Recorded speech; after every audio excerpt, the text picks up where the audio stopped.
Betty, how many do we have present? How many do we have present? Okay, we have 7 of 9 board members present. If you'd please stand with us for the Pledge of Allegiance.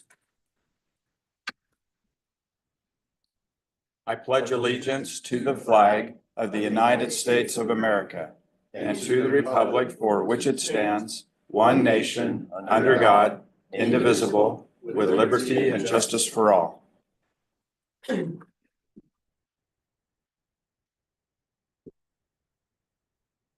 next item on the agenda is call to audience. Mr. Ledford. Mr. Chair, members of the board, we have one speaker today. Thank you. As a reminder, speakers are limited to a 3-minute oral presentation and may submit written comments of any length for the board's files. Call to the audience is limited to 30 minutes. Individual board members may respond to criticism made by those individuals who have addressed the board. However, the board will not discuss or take action on a matter raised during a call to the audience that is not already on the agenda. So our first and only speaker today is Kate Houghton. Thank you for being here. Please start your comment by stating your name for the record. After that, you will have 3 minutes to address the RTA board. At the 2-minute mark, I will politely cut in and request that you wrap up your comments. You may now proceed with your comment. Press the. Okay, perfect. So as you heard, my name is Kate Houghton. I am the co-executive director, for the Coalition for Sonoran Desert Protection, and I'm authorized to speak on their behalf this afternoon. So I do want to thank you for your work to date on the RTA Next Plan. It has been clearly arduous. I want to start by sharing a couple of positive items with you today, which will hopefully lighten the mood as we get going on this long meeting.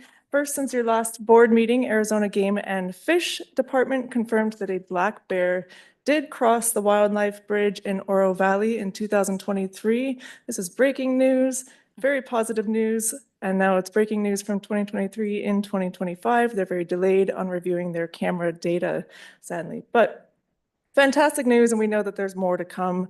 So we also know that we see large animals able to move between the Tortolita Mountains and the Santa Catalina Mountains safely because of these crossing structures. That means they're also avoiding dangerous collisions with our motorists. So perhaps you recall a few years back that a semi-truck actually hit a black bear on I-10, and that caused hours of delays on the interstate. Of course, these accidents can be quite catastrophic. So back to the good news, since your last meeting also, we hosted an author of a K-12 book on wildlife crossings. She was visiting from California, making a point to stop and see the only wildlife crossing bridge here in southern Arizona. So it continues to be a source of pride for us here in Pima County. And it's not the first time that we've had tours of the crossing structures here. So we've had national tours, even international tours of people visiting these structures. So I know there are some tough issues in front of you today. I will end by asking you to reinstate the budget for wildlife crossings or linkages to the full $50 million as recommended to you originally by your Citizens Advisory Committee. And I will remind you that your constituents also reached out to you in great numbers and in their own words asking for similar. I will remind you that this program is important to them for their own safety and not simply for wildlife and our environment. I will also note that the $25 million that was moved from the budget for wildlife crossings was moved to your, what are you calling the separate fund, your contingency, right? And we're seeing from the RTA plan that $25 million simply won't feel adequate for an approach to contingency. So we ask you today to reinstate the $50 million for wildlife linkages in your environmental element. And we ask you today to reapproach how you're going to handle your contingency. And that is it. Thank you for your time today. It's my understanding we have no other. There are no more speakers. All right, thank you.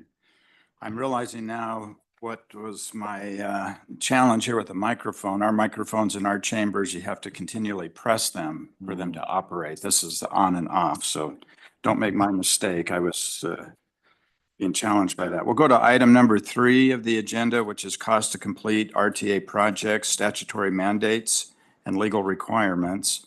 I'm going to just read the material below this, and then I'll turn it over to Executive Director Mogimi.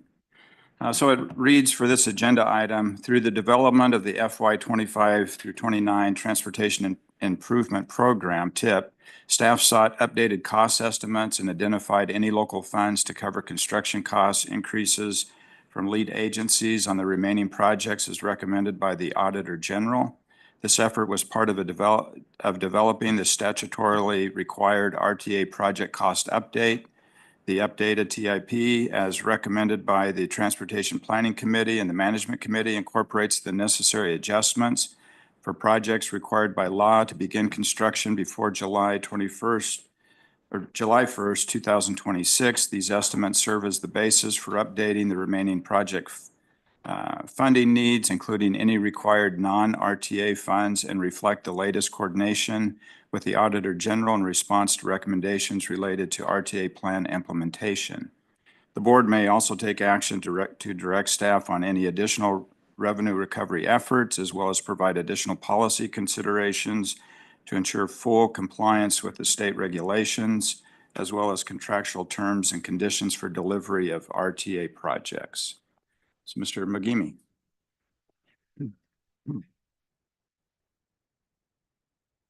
I don't believe your mic's on.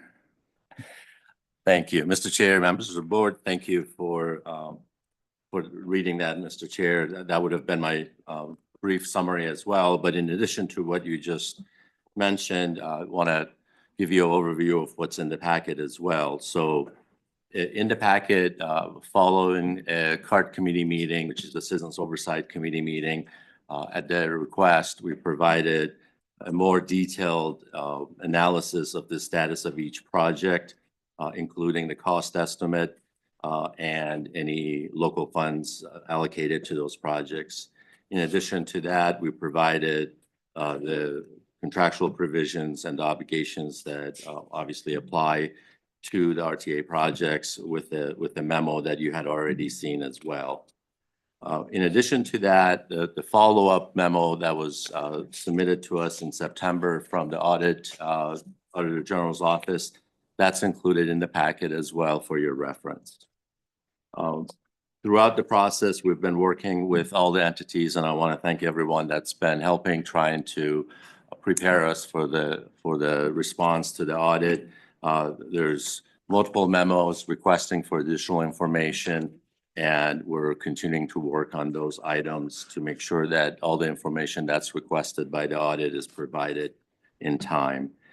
Other than that, I'll be happy to answer any questions you may have. Obviously, the one pager that we have a hard copy of it as well for you on the table. The one pager describes all the revenues available and all the expenditures anticipated. And according to the recommendations of the audit, we are trying to identify additional funding needs to a tune of almost $143 million to be able to satisfy the balance of the fiscally constrained plan. With that, Mr. Chair, if you have any questions or any board members have any questions, be happy to answer your questions. Okay. So I just want to recognize that Chairman Jose has joined us for our RTA board meeting at 1:13 p.m. Mayor Romero. Mr. Chair, the memo that was included in our material states that there's an $143 million shortfall that must be covered by sponsoring entities. That first and foremost, sponsoring entities like the City of Tucson, and the City of Tucson has more than 10 projects from RTA 1 that there is a shortfall for. So the possibility of the City of Tucson finding funds in its general fund to finish what voters approved in RTA 1 is pretty ridiculous to even suggest. The memo states that 68.25 million in RTA funding is excluded from the available revenues to complete the RTA program. But there is a $40 million in our account scheduled as RTA Next Overlap funded, and it's intended to make up the shortfall for projects that are that there's a shortfall for. There's a $20.5 million in fiscal year 25 restricted reserves that are not programmed. And there's a 7.75 in fiscal year 26 restricted funds that are not yet programmed. That all in all is almost $70 million that is not programmed and can be used for the $143 million shortfall in RTA one. So why are these revenues excluded from the cost to complete analysis? And shouldn't they be close to closing the gap? So the RTA board is responsible to deliver the RTA one projects to the voters of our region. And yet we have about $70 million available and unprogrammed. And we should be talking about using those unprogrammed funds to close the gap. Can you explain, Mr. Mogimi, Be why happy these revenues are excluded from the cost to complete analysis? Yes, Mr. Chair, Mayor Romero, I'd be happy to. So there are multiple buckets of funds there. If you recall, as part of the RTA next discussion, depending on the date of the election, we estimated $40 million that would need to be included in the RTA next for voter approval. So that's the $40 million, which is the overlap discussion that we've been having. That $40 million requires voter approval to be spent as soon as we identify what projects are going to be in that overlap. So that's the set aside for that purpose. At fiscal year 25 budget that was approved by the board, we did have that conversation that the restricted $20 million was required based on state statute to ensure that we do not go beyond our expenditure limitation. So the budget that was approved by the board set aside about $20 million for that purpose. We anticipate another $7 million in the new fiscal year with the next budget that also needs to be set aside to meet that requirement of the statute because of the expenditure limitation. Did this board vote on that direction that you were talking about? We Did did. we all take a position on that? The RTA board approved the $20 million with the fiscal year 25 budget. So that was approved by the board. The board approved $40 million to be included in RTA next based on the timing of the RTA next election. And the $7 million is proposed for the next year's budget. I would like to see background material and votes on that. Be happy to. And I would also like an opportunity for Sam Credio to talk about the shortfall in funding and what the city of Tucson and the mayor and council talked about at our previous meeting. I'm sorry, Sam, that I caught you by surprise. But if there's a possibility of just talking a bit about what was discussed and presented to the mayor and council. We're gonna have to find a solution for the shortfall. And most of the shortfall falls on the shoulders of the city of Tucson. There's no possible way, I'm just letting the board know, there is no possible way that Tucson mayor and council will take the hit on a voter approved project that was promised to be delivered with RTA funds. So with that, I don't know, Sam, if you would like to. Mayor Romero, I mean, I can't speak for all the board, but I can speak for myself. I think I certainly share with you the desire to identify the necessary funds to complete RTA 1. So, and that's really the purpose of this discussion today. Mhm. And I think that really falls on the board to help make, to see how we can. I'm glad to hear that. Mr. Chair, could I just have a quick clarifying question? Mr. McGivney, can you just touch on, because I'm not clear as well, if we have a project, there's, I thought, a statutory requirement for a match or some participation in it. Can you just touch on that, or Thomas, whoever's? Be happy to, Mr. Chair, Mayor Murphy. There was actual recommendation also from the audit to ensure that all the required local match that was committed based on the ballot is also brought to the table to ensure that we can close this gap.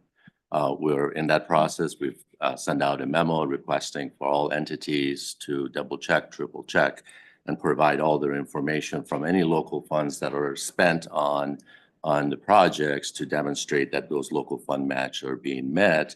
Again, as that was part of the requirements that came back from the auditors to ensure that those funds have been fully spent on the committed projects or programmed to be spent on the committed projects.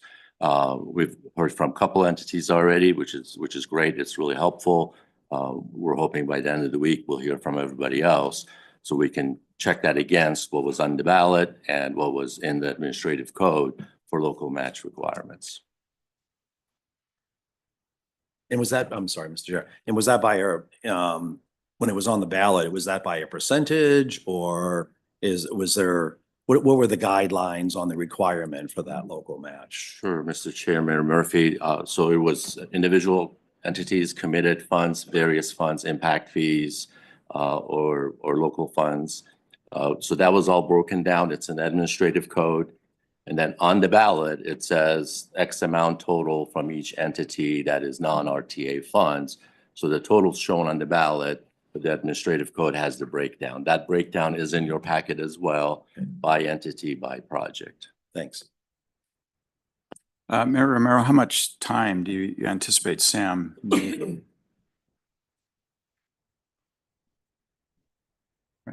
Sam?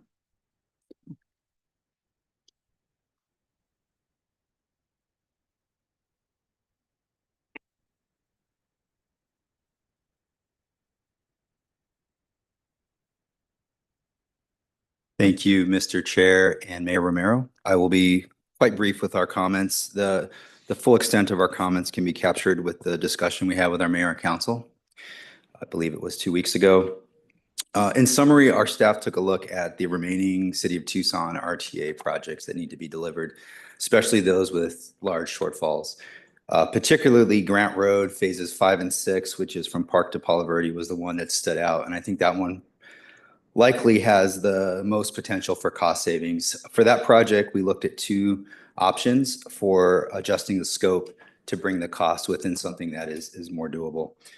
The first option was removing the bike lanes from the design and continuing to invest in adjacent bike boulevard corridors and building the 6 lanes that are planned for Grant Road within the existing roadway prism.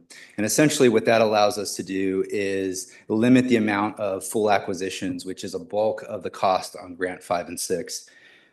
We also looked at a second option, which maintains the same width of the roadway, but provides a different configuration of the lanes, which includes reducing the scope to 4-lane divided roadway with bike lanes. Both of these options do include the full build out at the intersections, including the indirect left turns. The potential cost savings for that, just a broad stroke, was roughly $77 million. And again, that is mostly right-of-way acquisition costs. We did not do a deep engineering dive into that, but that is what we are estimating. The second project is not so much a scope change because this body has already taken action on, and that's First Avenue Grant Road to River.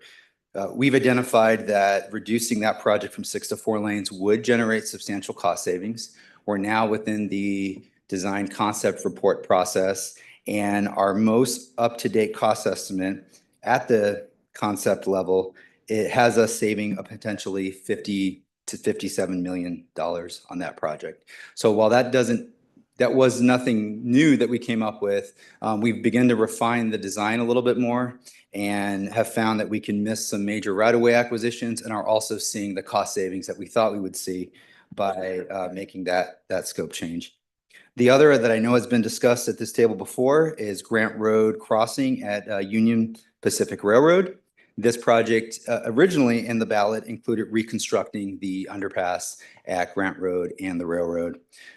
We've quickly learned that project is not feasible. The railroad will not allow us to reconstruct that underpass. And so we've been looking for ways to not only widen Grant Road to 6 lanes, but also continue to provide a safe environment for all users. I know that it's been discussed building a separate bicycle and pedestrian bridge over I-10 and the railroad. At this point, our recommendation is to defer building that bicycle and pedestrian bridge at a savings of about $8.2 million. We've also looked at another alternative that would in fact allow us to provide safe bicycle passage along Grant Road.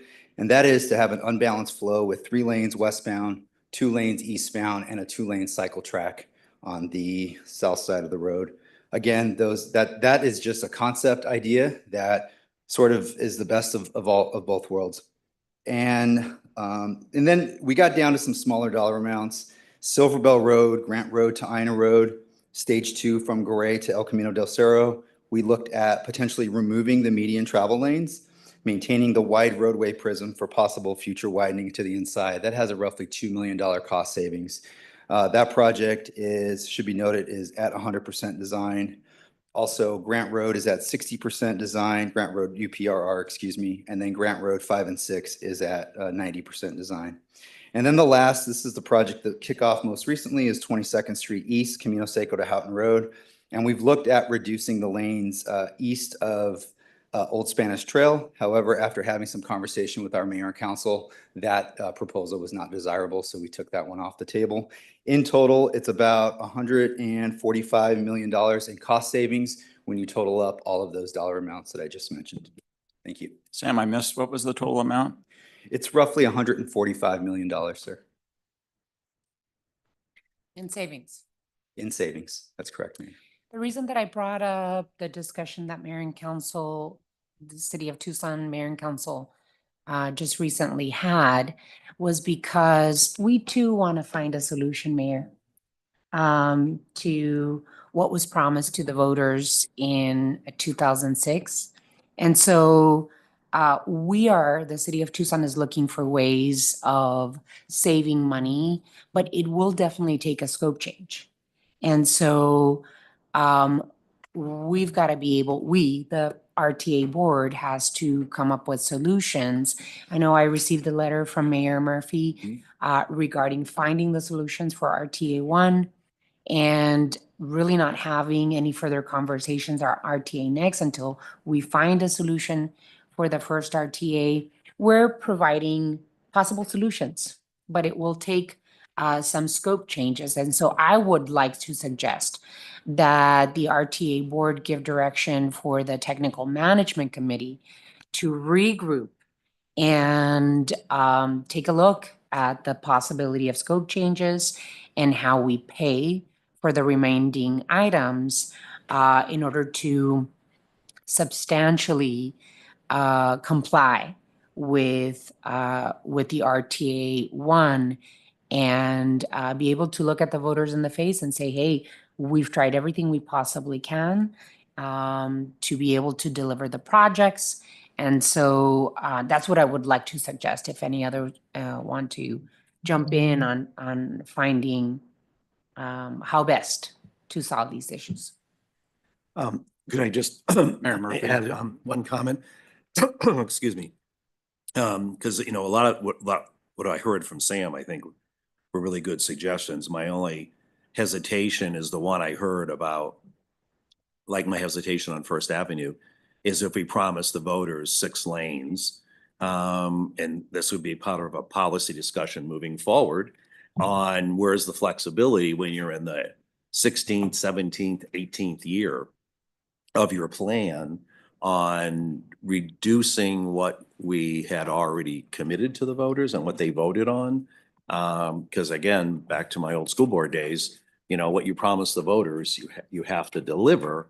And one of the alternatives could be to ask the voters again, if that's what they'd like to see. And I know it's in the spirit of trying to, save money, but it just always gives me hesitation when something was voter approved on a package that we're going to do less than that. Now, I think we should be open for somewhat of scope change, but reducing things, we said we're going to do 6 and we're going to do 4, but now give us more money because we're going to do all these extra things moving forward. That's my only hesitation.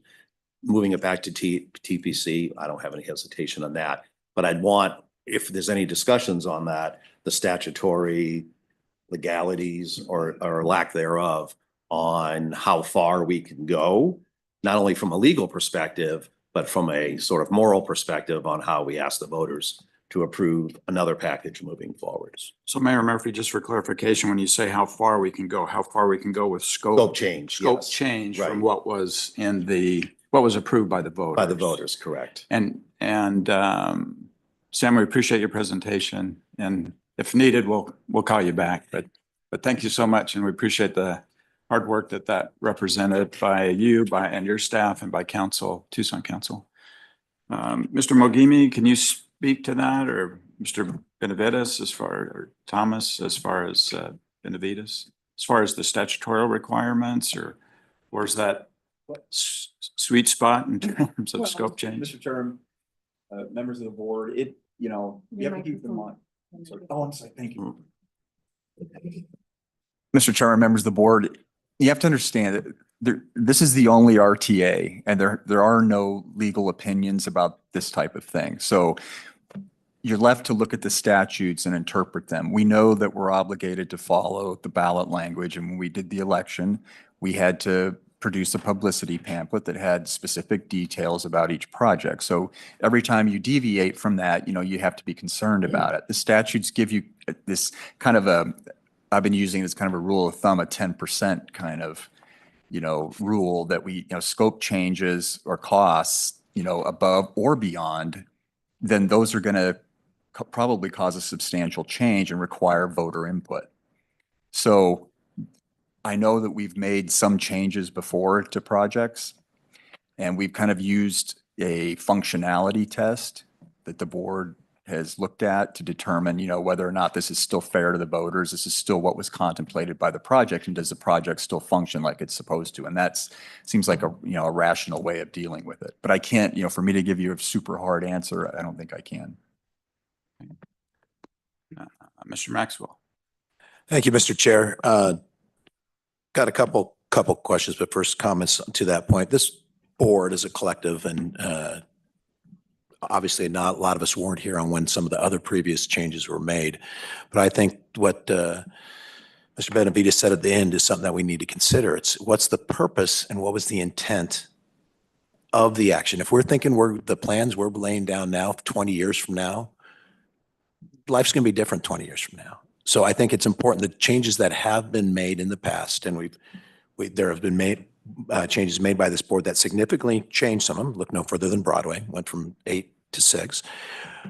Grant, when the discussion came up, you talk to the engineers right now, and they would say because of our lack of growth in the region, or less than what was forecast 20 years ago, that the changes on Grant would comply with doing the intentions of going forward. And then if you look at the UP Grant Road underpass, it's an impossibility. So if we won't know about some of the impossibilities, but it's not going to break the intent of what the voters thought they were going to get. So I do think we've got some flexibility. I think, Mayor Murphy, you're right. Maybe we need a little more clarity or definition on what that is, but I do think we have some flexibility. I've got a specific question on Grant 5 and 6 for the executive director. That's one, and the savings look like they're going to be between 50 and 77,000. And I recall one of the reasons we could not move forward on Grant 5 and 6 is we were going to exceed the 10% on a single project. Mr. Chair, I have to go back and double check that, but I believe it was the tip development process and the overall 10% was the reason. Overall of the projects that we've got in our place, which basically says we can't use RTA money for any of these projects, RTA money, but other monies, either PAG, which we've obviously had a long conversation about that, but other entities could come forward. All right, because I was just going to ask if the savings had gotten that back down into where the entire Grant project was going to be under budget. And apparently the answer to that's no. I believe the total needed is 110 million. So the savings would bring that total needed down to the 55 range. Okay, thank you. So Mr. Maxwell, just for clarification, I think you said savings of thousands. I think it's savings of millions. Yeah, it's thousands, millions. It always throws me off. At least it's not billions versus millions this time. So that's a little better. Thank you, Mr. Chair. But the UP Grant Road is one that I think the big hang up we had on that all along was whether the footbridge and the bicycle bridge was within the confines of the distance and the corridor. So I would like to see that move. I know talking with Sam right before this meeting, they aren't at the point of whether they like the 5 or the 6. But I would encourage, and I really appreciated that the mayor and council brought a ton of ideas to try to identify these savings. And that's when I think if we get a clarification on what you really want, since it's already under budget, we can get that started. So every project will help going forward. But I do think this is the kind of solutions we need to get to the point where the voters will be comfortable voting for a new RTA next. Thank you, Mr. Chair. Yeah, in agreement. Mayor Romero?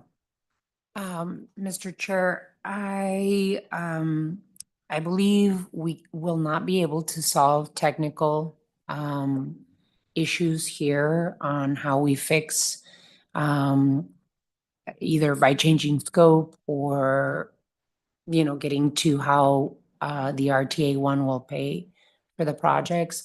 I would like to move that we send this dilemma back to the Technical Management Committee and regroup them. I know that we gave them a little bit of break because we had reached some sort of consensus for RTA next. But I would like to request that we regroup the Technical Management Committee, that we all present ideas on how to rescope and how to pay for the projects with RTA funds as much as possible. And that meeting happen as soon as possible. So I'll make that in the form of a motion. Which I will second. Okay, so we have a motion, second by Supervisor Hines. Can I just ask a clarifying question? Mayor Murphy? Because I know, as you mentioned, most of the projects, vast majority, are in the city of Tucson to try to get completed.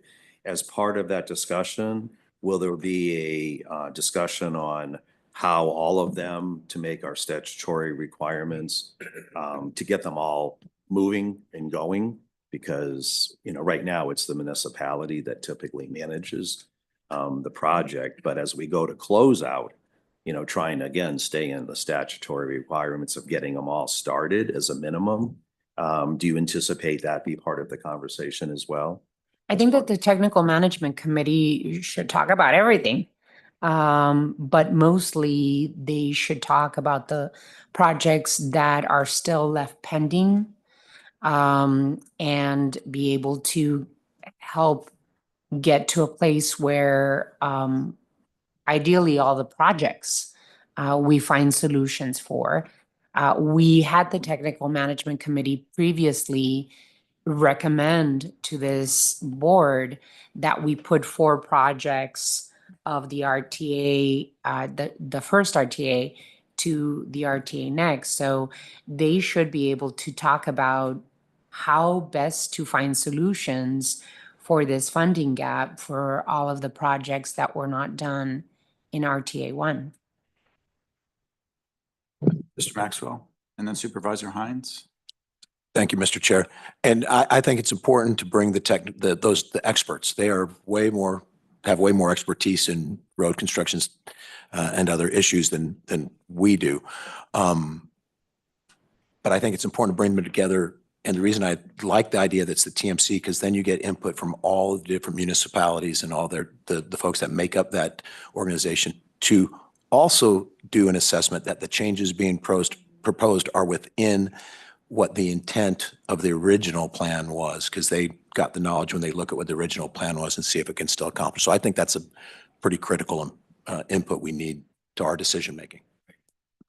When it goes, Mr. Chair, and that goes back to my letter, to my point that unless I think us as a collective group have a comfort level of how we complete RTA 1, it's the only chance, in my opinion, that we can look the voters in the face or even go to all of our councils and say that, we have a closeout plan, and no more or less than also the auditor, right? I mean, there's questions that have to be answered there. If you don't have a good closeout plan, how do we go to our voters and say, hey, trust us for the next 20 years? So that's why I thought it was imperative that we figure out a way to get to there. Supervisor Hines. Thank you. I really like the microphones here, by the way. So I think maybe we can make a change to the board. Yeah, just to echo Mr. Maxwell, I think that it just makes a lot of sense to have folks that know more about that kind of stuff than we do.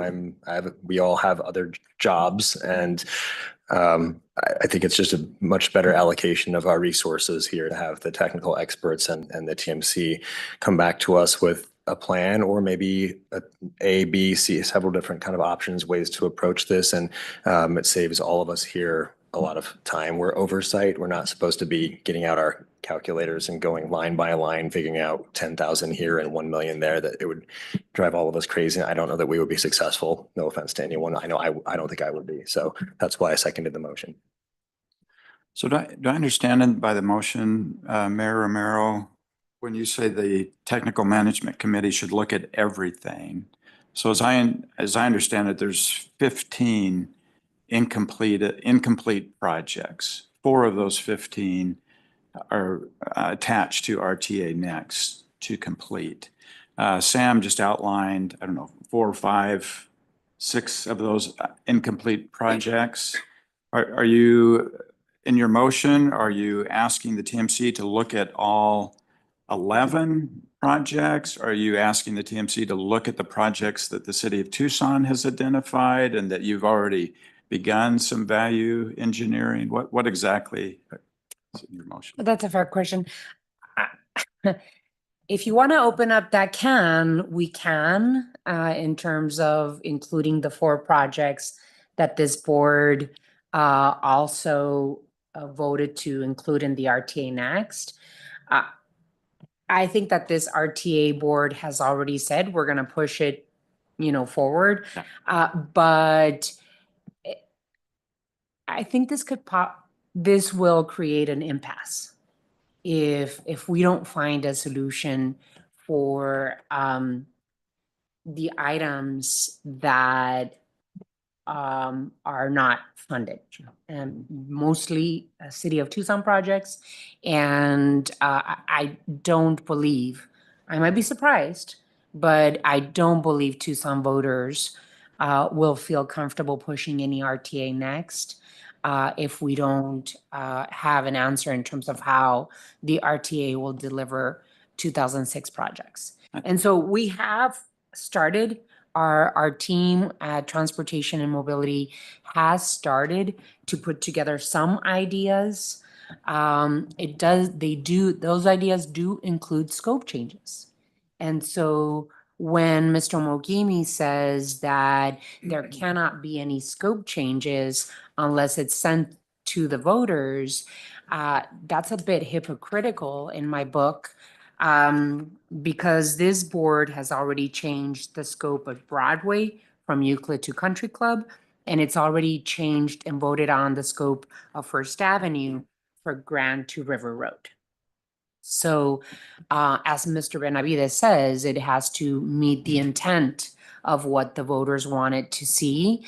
And I think that the voters, I can speak to the voters of Tucson. They want to see infrastructure improvements. They want to see arterial road reconstruction. They want to see the infrastructure that was promised in the 2006 RTA come to a conclusion. And so we can open up those 4 projects, but I think that the best thing to do is to look at what we have in front of us. And if we can reach some sort of conclusion as to how much it's going to cost, if the city of Tucson is willing to change the scope, and how we proceed making those scope changes and paying for those projects. Yeah, I think the simple answer, at least for me, is no, I don't want to open up that can. So let's keep that closed. That decision has been made.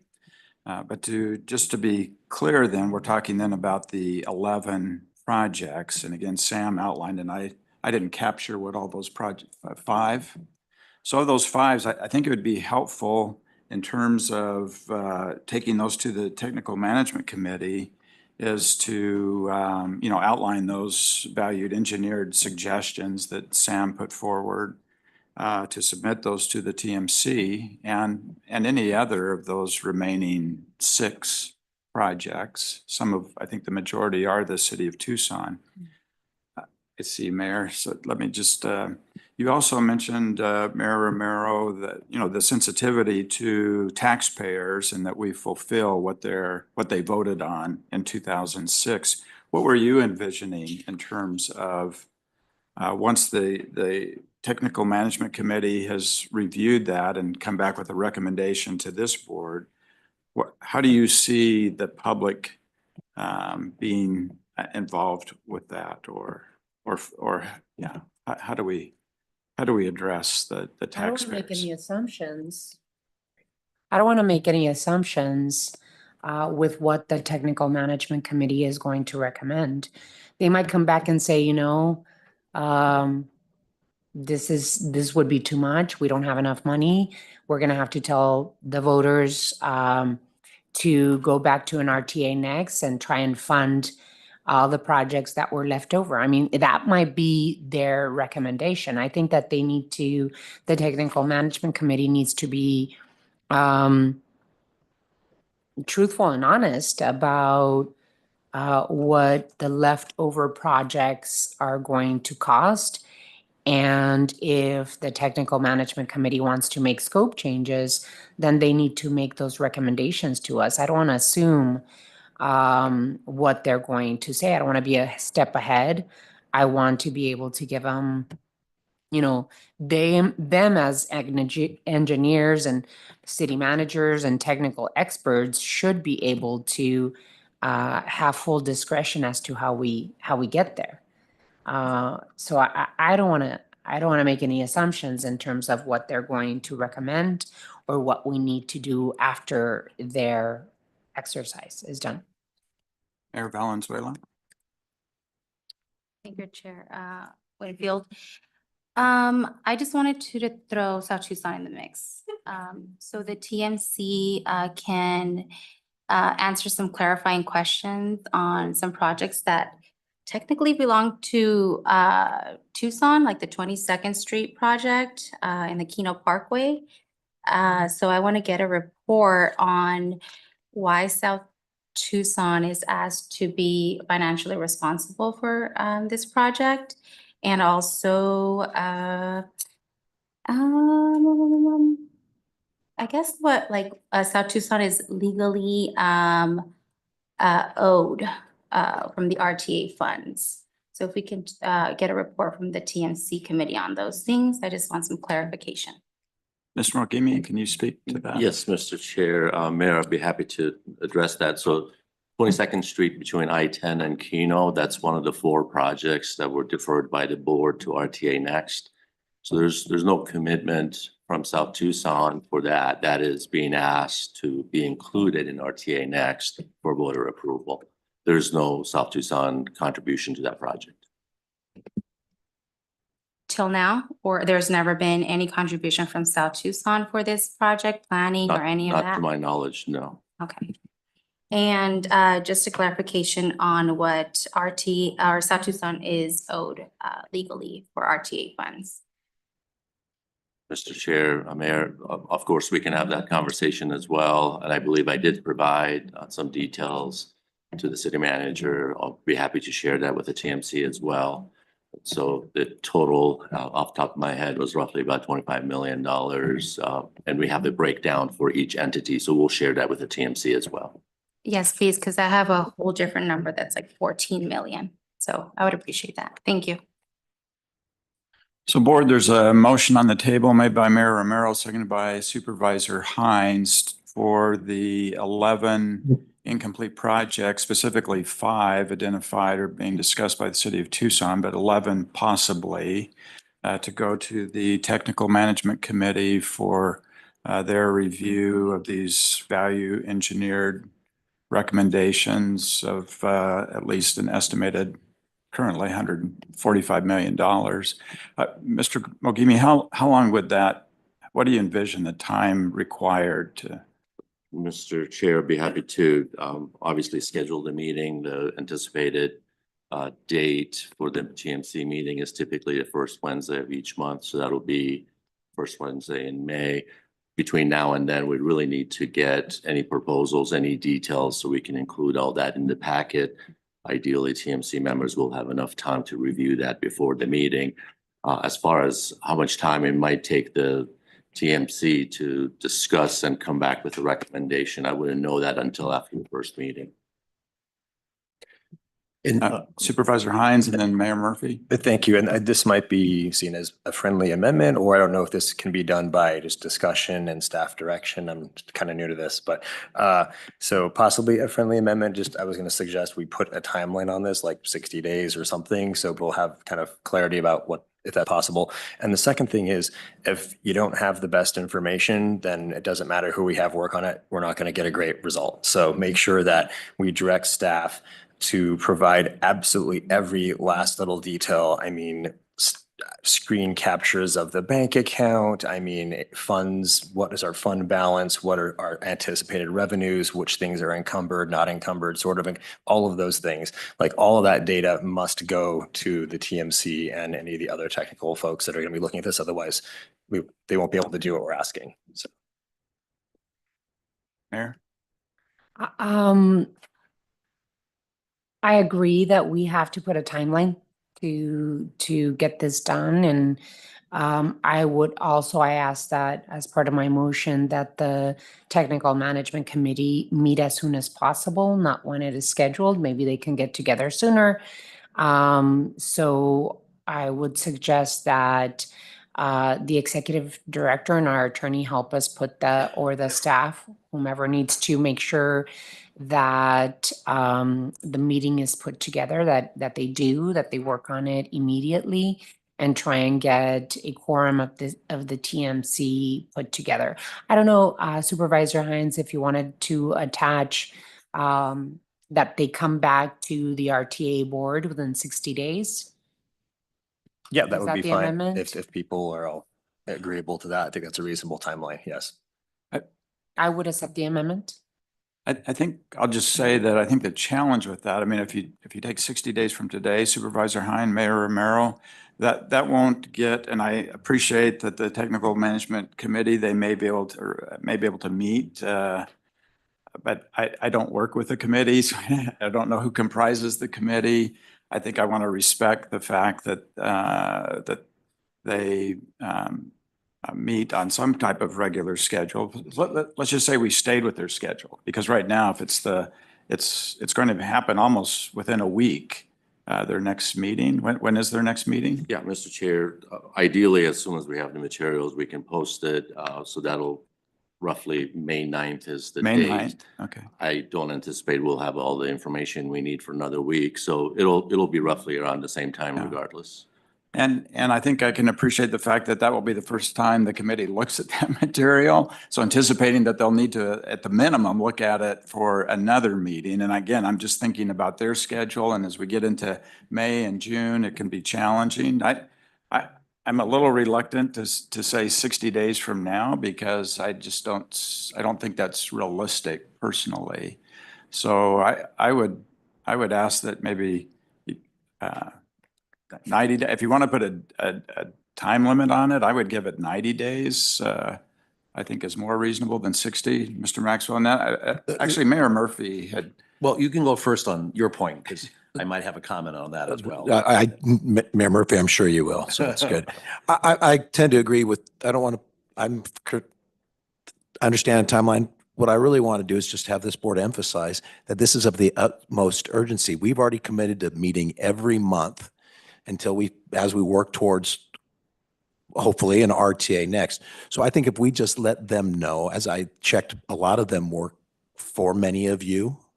So I think if they know that this is of the utmost urgency, they're going to do it. They want to get this done too. They want to get over there. I know a lot of the TMC's been kind of asking, what can we do? So I think it's up to those who hold the motion, but I tend to agree, Mayor Winfield. This meeting in and of itself is probably emphasizing to them the importance of getting answers back to us ASAP. Mayor Murphy? Yes, well, and I could go either way on that, but I tend to agree with Supervisor Hines. Unless you put a clock on it, you just don't get there personally. So I would tend to agree with, putting, now we can always change. I mean, it's the best effort. But it does put that sense of urgency, which has come, I understand it would come from us, but I don't know, I'm just used to, if you don't have a clock on it, you try hard, but you don't get there.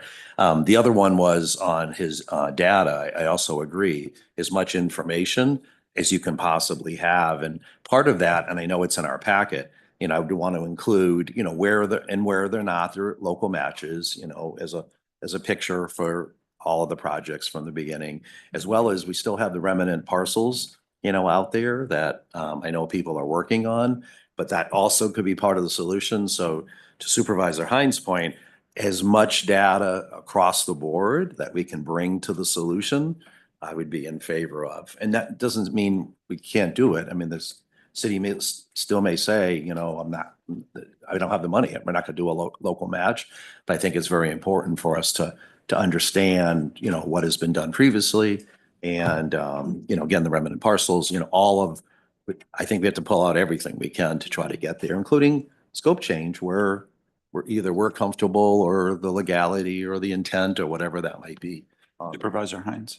Yeah, to the point about making sure that the TMC has the information, I just might be my ignorance because I'm new here, but if it's not something they already have, do they have access to every last little financial detail, encumbered funds, revenues, all that kind of stuff? I mean, anything and everything that our executive director can have or that we can all request, they must have that, because I don't want to come back in 60 days and find out like, well, we've been asking for it, but we never got. I just want to make it, if we have to put that in the motion, I don't know. We do a lot with staff direction at the Board of Supervisors, so I just don't know how it works here. But I don't want to hear from the TMC that they lacked some stuff to get us these options, because that's going to irritate all of us. Mr. Mogimi, can you speak to Mr. that? Chair, Supervisor Hines, be happy to. Thankfully, they've all been involved. They've been following the process to support you all. All the information is already in this packet as well. So I would say start with reviewing this packet until we get the TMC packet out to them as well. But thanks to all of them, they've been involved all along. I don't think any of them would be surprised about the issues that we need to discuss. Also, point of just clarification, who's the chair of the TMC right now? The chair of the TMC is Ms. Jan Lesher. Can we ask her a question, or is that against the rules? No, okay, no. Mr. Chair, I will defer to you. But, I bet if you talked her into it, she'd answer a question. I just want to hear her opinion. ask away. She doesn't have to answer. It- but that's she can true. ask the question. Would 60 days be, from now, be a reasonable timeframe to put on this effort that the mayor and I have put forward? Hearing a yes, I I think. heard affirmative, yes. Okay, I think I'm comfortable with the 60 days for now. Okay, very good. Mayor Romero? I think if we leave the 60 days with all of the information, as much information as possible. And I know that Sam Credio and his team have a preliminary review of possible scope changes and how much it could possibly save. So we could also ask Sam to provide that information as part of the packet to the TMC so that they could review what we have so far. And they can start from there, and that this material be provided to the TMC members as quickly as possible. I know that we already have something that's ready and could be shared with TMC members as well as the RTA staff. So. Yeah, very good. Yeah, I think the burden is on you, Mayor, to get the information to the TMC, right? Thank you. Any more discussion on that motion? We're not leaving this agenda item, but for that motion. Okay, all in favor, say aye. Aye. Any opposed, Aye. nay? The ayes have it. I think there are 8 of us now. 8. Okay, so 8 with 1 being absent.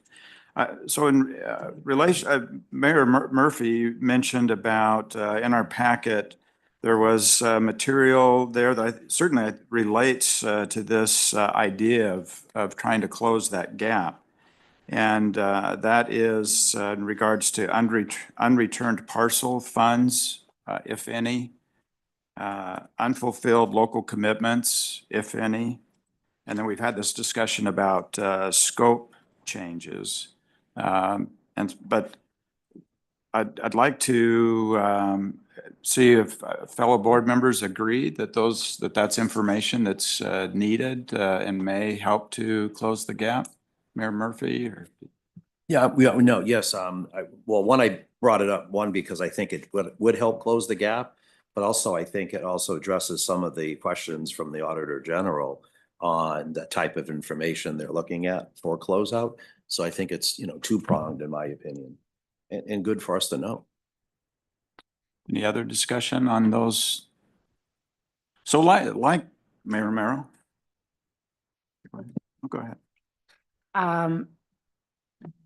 We've had this discussion before of remnant parcels, and the RTA board has not received a report from the executive director about what remnant parcels he's talking about, what the possible funds that the RTA could sell those parcels for, or we have no information provided by the executive director on any details about remnant parcels. I know that the City of Tucson's Department of Transportation and Mobility has taken a look at what remnant parcels the executive director might be talking about, but I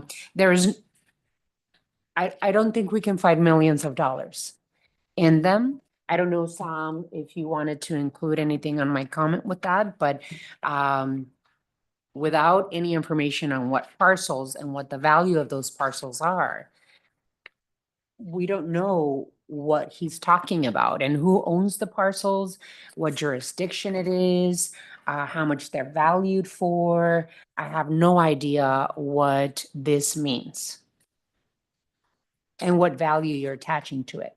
Mr. McGeemy? Mr. Chair, Mayor Romero, so in your packet, there's a list of all the corridors and all the ones that were funded using RTA dollars. We've received some information. There's also a memo from staff to City of Tucson and Pima County that we're working with, and there's still some remaining corridors that we still need information on. So it's all broken down, detailed by corridor in your packet. And as I've said before, obviously, this would help identify additional revenue sources. But at this point, without having all the information, we wouldn't be able to bring a dollar amount to you until we compile all the information and then identify any potential market value for those parcels through assessment. So we're still in the fact-finding mission. And again, there's a memo in here requesting for additional information from both city and county for roughly about 18 corridors that have been used with RTA dollars. Once we have all that information, be happy to quantify any market value and bring that information back to you, but we're still continuing that discussion. It's the issue of a chicken and an egg here, because we know what projects and corridors, what the city of Tucson has done. We have no idea what parcels you're disputing here, how much their value is. And by the way, both mayor and council have to approve to purchasing land in order to construct the corridors, as well as the RTA. So I think we're at impasse here because there's no clear request from the executive director to the city of Tucson in terms of what parcels you're discussing. You have the same information that we have in terms of what land has been purchased with RTA funds in order to complete projects. So what you're saying that we have in our packet is just a list of the corridors, how much they cost and how much the total project cost was. So, Mr. Chair, Mayor Mr. Romero, Mogimi? through the IGA process, the agreement between RTA and individual entities function as an agent of the RTA. So they have the authority to purchase right away and then repurpose those parcels so they're able to be redeveloped. So all that information is available by individual entities, and they may not have reached that point to decide which parcels can be repurposed. So that's part of the discussion that we're having, is to identify full lot purchases. And every lot that was fully purchased using RTA dollars now help us identify which ones are developable. And that's the information that's carried through your project management process and your entities. So that information needs to come back to us. And typically they have right-of-way agents or consultants that are helping them with this information. So the memo is requesting for that information for the entities to be able to come back and answer that question. RTA does not manage those projects. We don't have that level of information because they're all delegated to individual entities to manage their own projects. Mayor Romero? I believe that information is incorrect. The executive director or the RTA hired Tierra right of way to conduct the analysis, and I don't know exactly when they hired Tierra right of way. But they were supposed to conduct an analysis, and I don't believe they have met with the city of Tucson as of yet. Mr. Mogimi? So again, Mr. Chair, Mayor Romero, last year we had a discussion with the board. The board authorized us to proceed with identifying a consultant that can help us collect all this information. Tiara right away was hired to do that, and they're continuing that effort. Our project manager has been the coordinator between entities and Tiara. And again, all that information is in your memo indicating that this is information we already have. And these are additional information that we still are requesting for more details. Mr. Maxwell? Thank you, Mr. Chair. So follow up on that question. So this company that is now under contract to either PAG or RTA, I'm not sure which one the agreement's with, are they just identifying whether the right of way was acquired or not? Because what I see in the list here is either no, for different projects, it says the number of, 106 full acquisitions. Or are they going in and taking a look at if any of those parcels have any value? Because what we need to get to is somebody taking a look to see if any of these parcels have any value. I mean, we've talked around some of them before, but is that contract just to identify what you've put in here? Or are they actually taking a look at the parcels and seeing if any of them have any value? Mr. Chair, General Maxwell. So identifying which parcels are redevelopable, that is the exercise that we need information from the entities to come back and say 20% of the lot has been taken for the right-of-way use, 80% is remaining.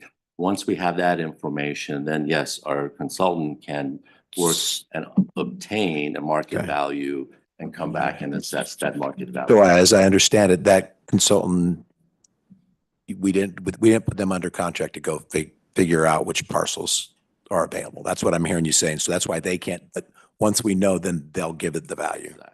Once we have all the information, then the next step is to be able to identify the market value. I think there's probably a lot of folks around this board that were hoping that it was the other side where they were going to be the ones that were figuring out what had value in or not, but that's our fault, not yours.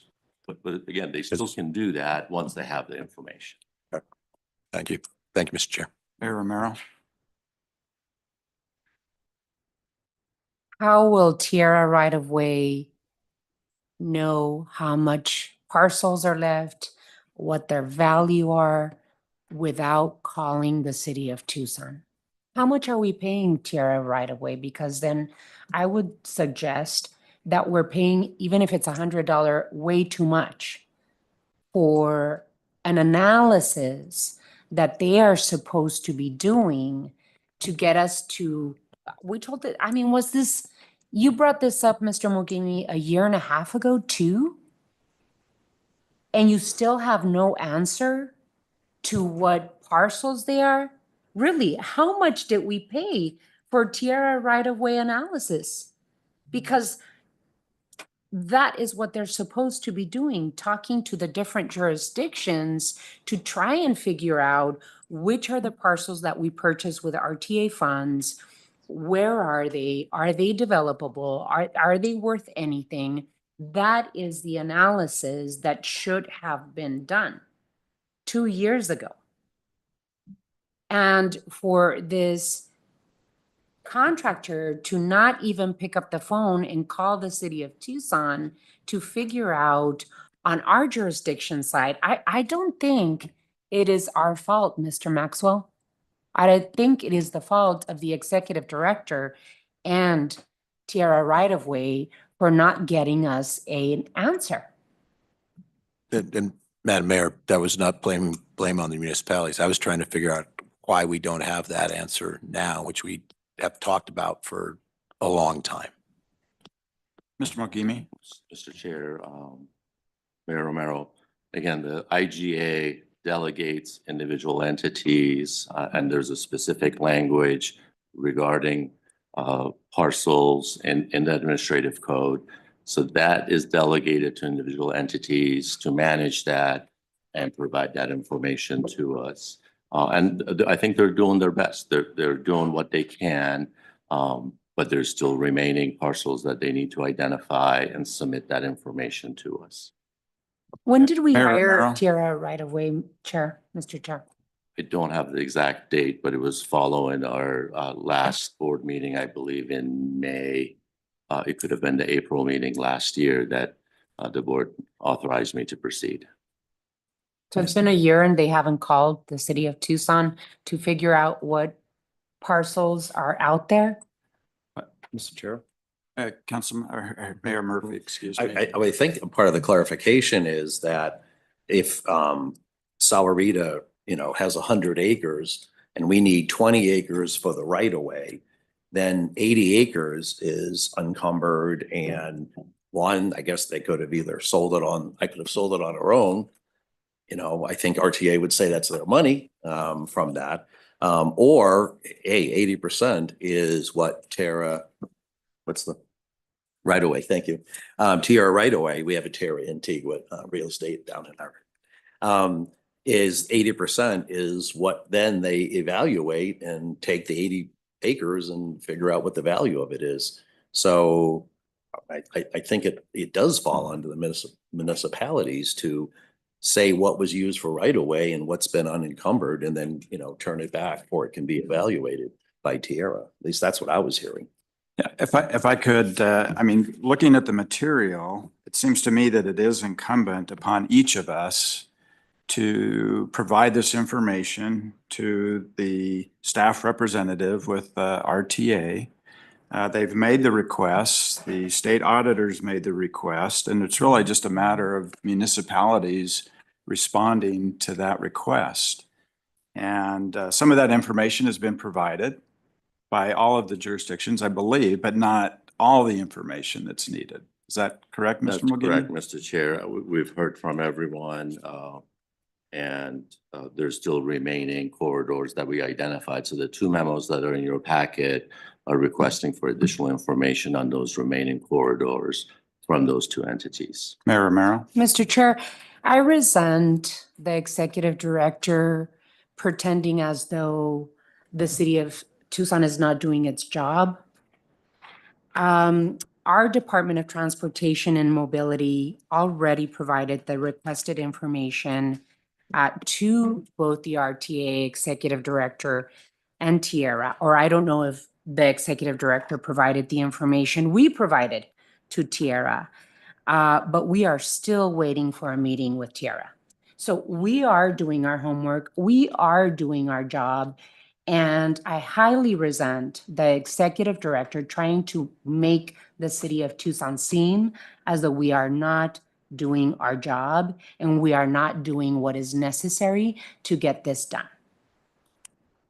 Mayor, I appreciate your concern. It does say in the packet that it hasn't singled out any one jurisdiction. It just simply says that to date, that there's been one of the member jurisdictions that's provided the information. It doesn't even name who that jurisdiction is. Well, it must be City of Tucson that provided that information because the City of Tucson, according to our transportation director, already provided that information. And we have not received a call from Tierra or have received any request to meet on the parcels from the executive director or anyone in the RTA.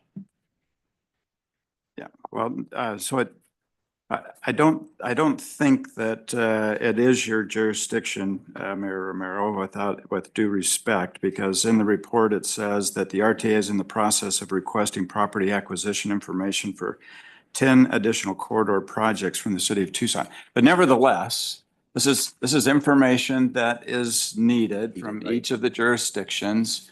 And I mean, I would like to make a motion that this information be provided from the jurisdictions, just like getting information to TMC. There's some urgency, and we don't know what the value of these properties are, but nevertheless, it does fall under this fund recovery opportunities. So it's the potential for a fund recovery. As you've said, a number of months have passed. I think it's time now for each of the jurisdictions to respond. So I make a motion for the jurisdictions to respond with the needed information of the property acquisitions within 30 days. I'll second that motion. Seconded by Mayor Murphy. Mr. Maxwell. Mr. Chair, Mayor Murphy, I'd like to propose an amendment to that. It sounds to me like the RTA team, the executive director, know what properties they don't have the information on. So in Vice having, obviously Mayor Romero, a lot of others believe and I don't have a stake in this one because I don't have a municipality to give any feedback for. But it sounds like if we know that there's information we're still waiting on, and the executive director, you can tell me if it's fair. Do you know the properties in the corridors or the corridors that you need to get information on? Because if you do, I'd like to make an amendment that he provides that information to all the municipalities specifically. So, Mr. Chair, General Maxwell, the two memos that are in the packet dated April 9th identifies the corridors. But again, I want to make sure everybody understands that which lots within those corridors are redevelopable. That's at the discretion of individual entities to come back and say, we're going to need X amount of right of way. The balance we're able to make available to you. Correct. I understand. And I thought that's what Tara was supposed to do part of it, but I get it. But my request, sir, would be that some of these you've also said you've asked for. There's one that you say we need more information on these roads. You've listed all the full acquisitions, so you've got the data. And I'm afraid we're going to be having this conversation no matter what the motions are. The next time we're going to get here at the meeting, there's still going to be no progress because it may be clear when you read it. To me, I was going to ask questions about it, which we got to anyway, because it confused me because I'm going, okay, what's a full acquisition? So if the amended motion is to have the municipalities be clearer on. It was to have the RTA be clear on what information it is we need so that we can then give it to our person. And if this is it, I just don't think it's enough. So, Mr. Chair, Mr. General McGinney. Maxwell, again, I think if you may wish to do that, the request is to identify which lots are redevelopable lots that can be put back on the market. Once we have those lots, then we can answer that question. I'll leave it up to you gentlemen to do it, but I'll be honest, if we were hiring somebody, I think they would be able to look at it and identify which lots that are really possible, usable. We could have had that done within the last year. That's something we do that every time, every meeting at ADOT. We're either giving or taking back lots of property. So I don't know why we're having a problem doing that. Mayor Romero, and then I didn't see you, Mayor Post. So that's fine. Sounds like you've been It patient. was just a simple question. Mayor Post. Didn't we hire somebody to do this? Well, Mr. McGinney. Mr. Chair, Mayor Post, again, the challenge is the entities that are responsible for building the road, they need to identify how much right of way was needed. And potentially in some cases easements were needed. All that information is at their disposal. I understand that, but what was the scope of given to company that we hired to work on this? I mean, So the scope was to help collect all this information. Once you have the information, then start identifying. they've been working the on it for a value. year and a half. Where is that information?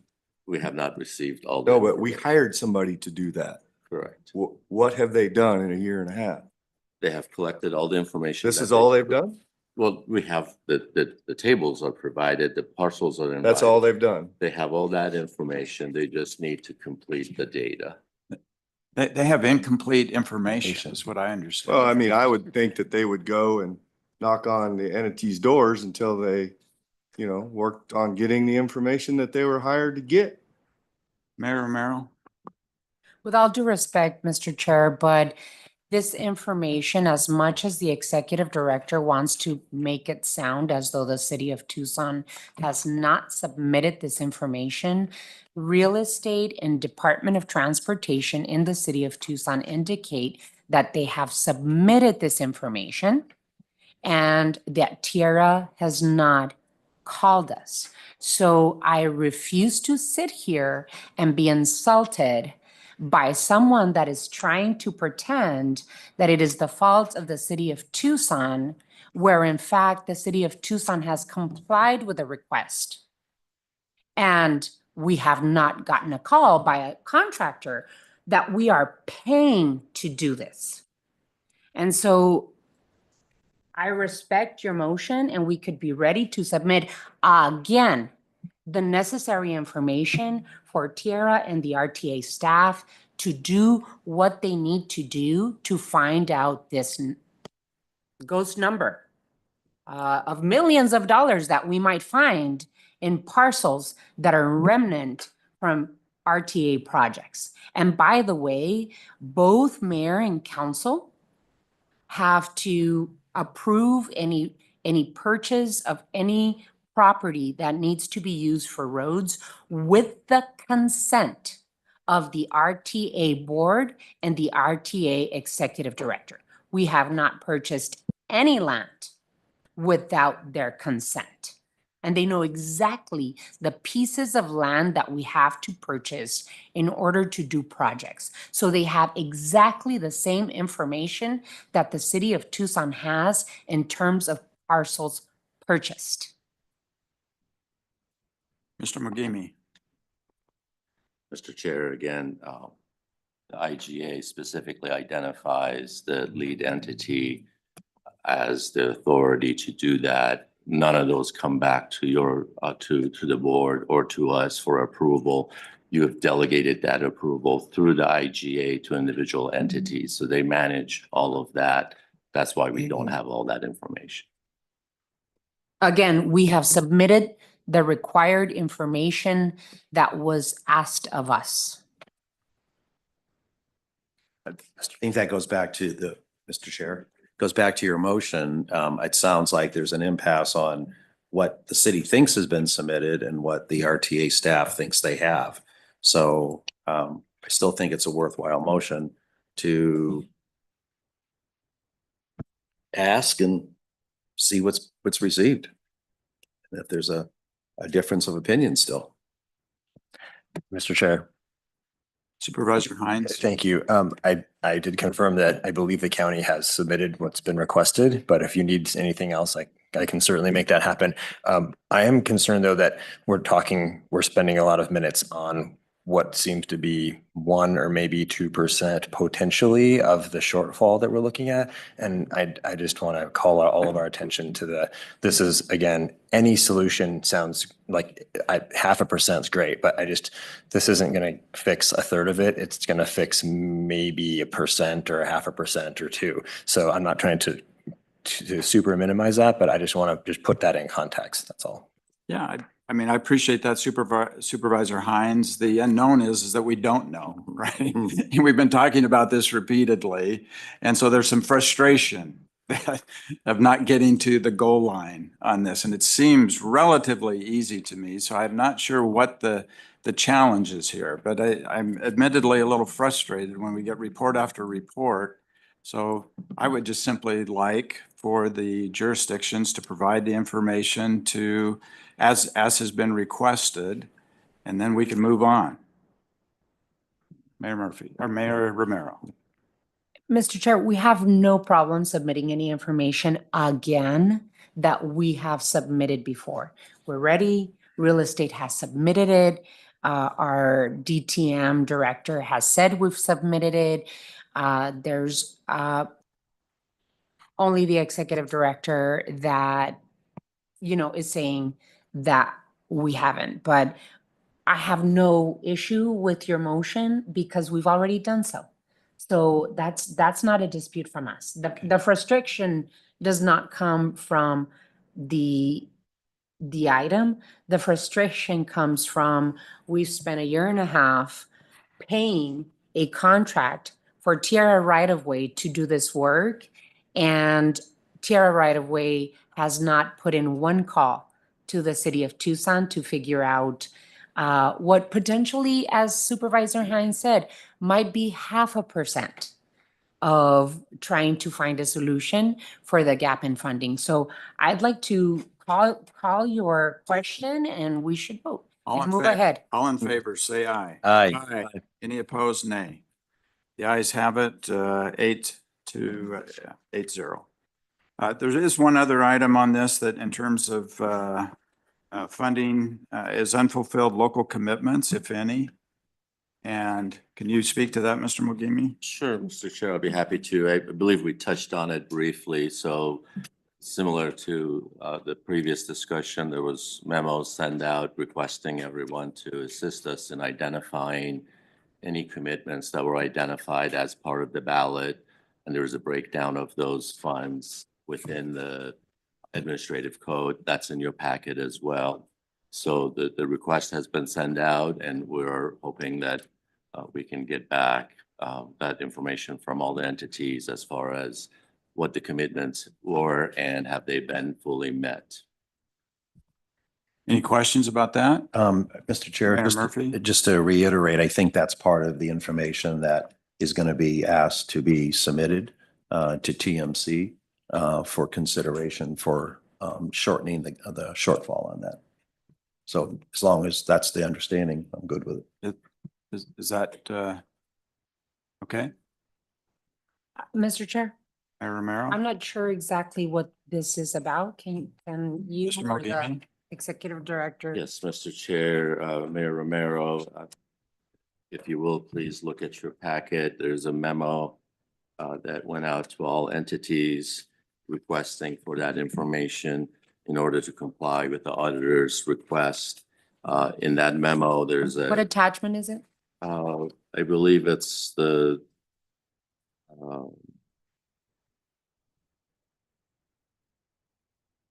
believe it's the one that has this broken down table like this, and the memo was dated April 7th from Rick Ellis to all entities requesting for, again, review and confirmation of the commitments that were made as part of the ballot, as part of the administrative code, so we can respond to the auditors and identify if there are any balance of commitments that needs to be programmed, which would assist with closing that gap. Is it the memo dated April 7th, 2025 by Rick Ellis?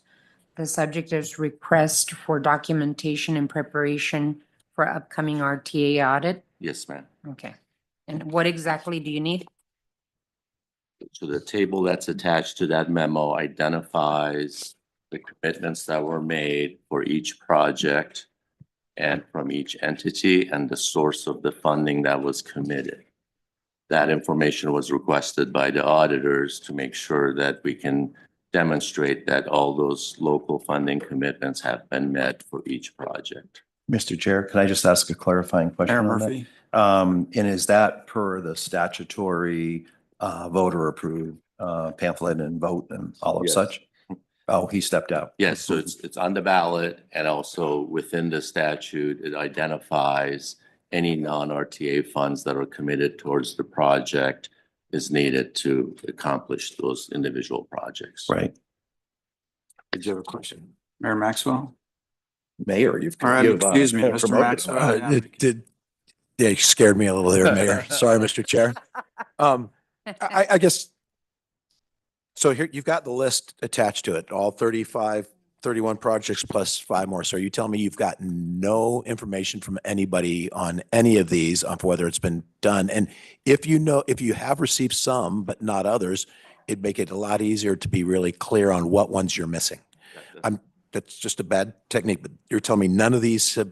No, Mr. Chair, again, if you read the memo, we actually acknowledge and thank everyone for providing information thus far.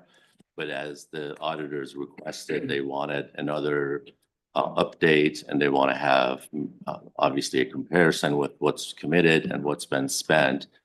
It is a dynamic financial mechanism. Last time they requested for the information, now they want an update. I understand. I guess I just find it shocking that of the 31 road projects, which I believe are all the road projects, you're telling me none of those have been submitted. Otherwise, they wouldn't be on the list. But we have not said that. This is the list that's in the administrative code, so it's there for reference. Sir, I understand. And so what I'm asking, if you have received information that says what on this list has already been confirmed, it'd be easier for everyone to get you what you need if we didn't list all these things. Again, if you're of the third, Mr. Chair, you understand? This makes it more difficult when we give the entire list when there's only some of them that you need. So my request would be from the executive director is to clear the ones off this list. That's just it's very obvious. It's just a carbon copy of the administrative code, but clear the ones you've got one off. And that way we can get the information we need to move forward to you. Thank you. Mr. Chair, Joe Maxwell, that's the intent of the exercise, and obviously we'll hope to get that. So again, it goes back to the information from local funds are kept and managed by individual entities. So they're requesting for an update. So I understand, but I'm going to repeat what my statement was, because I don't think, some of those have been received. You can make it a lot easier if you take the ones that have been received off and then put that list out and everybody knows exactly what you need. That's just a recommendation and only that. Thank you, Mr. Chair. Yeah. Appreciate it. I think he makes a good point, Mr. Mogimi. So just for example, I mean, I have personal knowledge of one project on here, right? And that's the La Cholla Boulevard Tangerine to McGee. And the item that I have is that we have a commitment of $800,000, which has been paid by the town of Oro Valley. My presumption is that I think it's 5.3 million has been paid by the county. I don't know that because that wasn't our commitment. But I think that's Mayor, it'd be Mr. Maxwell's point. It'd be helpful to be able to look at this and see what are the commitments that are outstanding. What are just that simple. And it could be another column or something and just checked. Yeah, these commitments are fulfilled and which ones are outstanding. It would just make for a more meaningful report. I'll be happy to. So the next version of it will have that hopefully for you. And again, this document is directly out of the 2006 administrative code, just for reference. It was not intended to be a tally. It's just to reference that document. And then Mayor Murphy mentioned that this will be something in terms of the data, the information that's going to be provided to the TMC to update this. So I was going to make a motion, but we'll be happy to. It sounds like it's unnecessary as well. Okay. Any additional discussion on item 3? Mr. Chair. Mayor Valenzuela.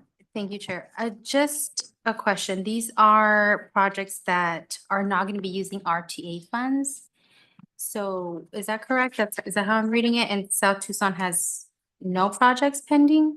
Yes. So, Mr. Chair, Mayor, so the list of 35 corridor projects that were identified in the ballot, that's what you see here in this table. And South Tucson at the time didn't have any corridor projects. So again, 22nd Street is the one we just talked about. 22nd Street borders South Tucson. But through the IGA process, City of Tucson was identified as the lead agency on 22nd Street. So it's been in partnership with the City of Tucson, but South Tucson was not identified as the lead agency. Okay, the project on 36 is not identified as a corridor? No, ma'am. Project? Yeah, those projects are identified as categorical projects, so they're not a corridor on the ballot. Thank you. Mayor Romero? I've been informed that we are working on this request. I agree with Mr. Maxwell that you should work on which projects here have been closed out and finished, as well as how much the jurisdictions did contribute to them. Many times we've had to, because of the recession back in 2008, we've had to contribute more. We've also had to contribute PAG funds to some of these projects. And I think that that would be fair to include which projects on the 2006 list, the list that you included, which ones are closed, how much the jurisdiction contributed at the end of the project, and which projects used PAG funds. Any more discussion on item 3?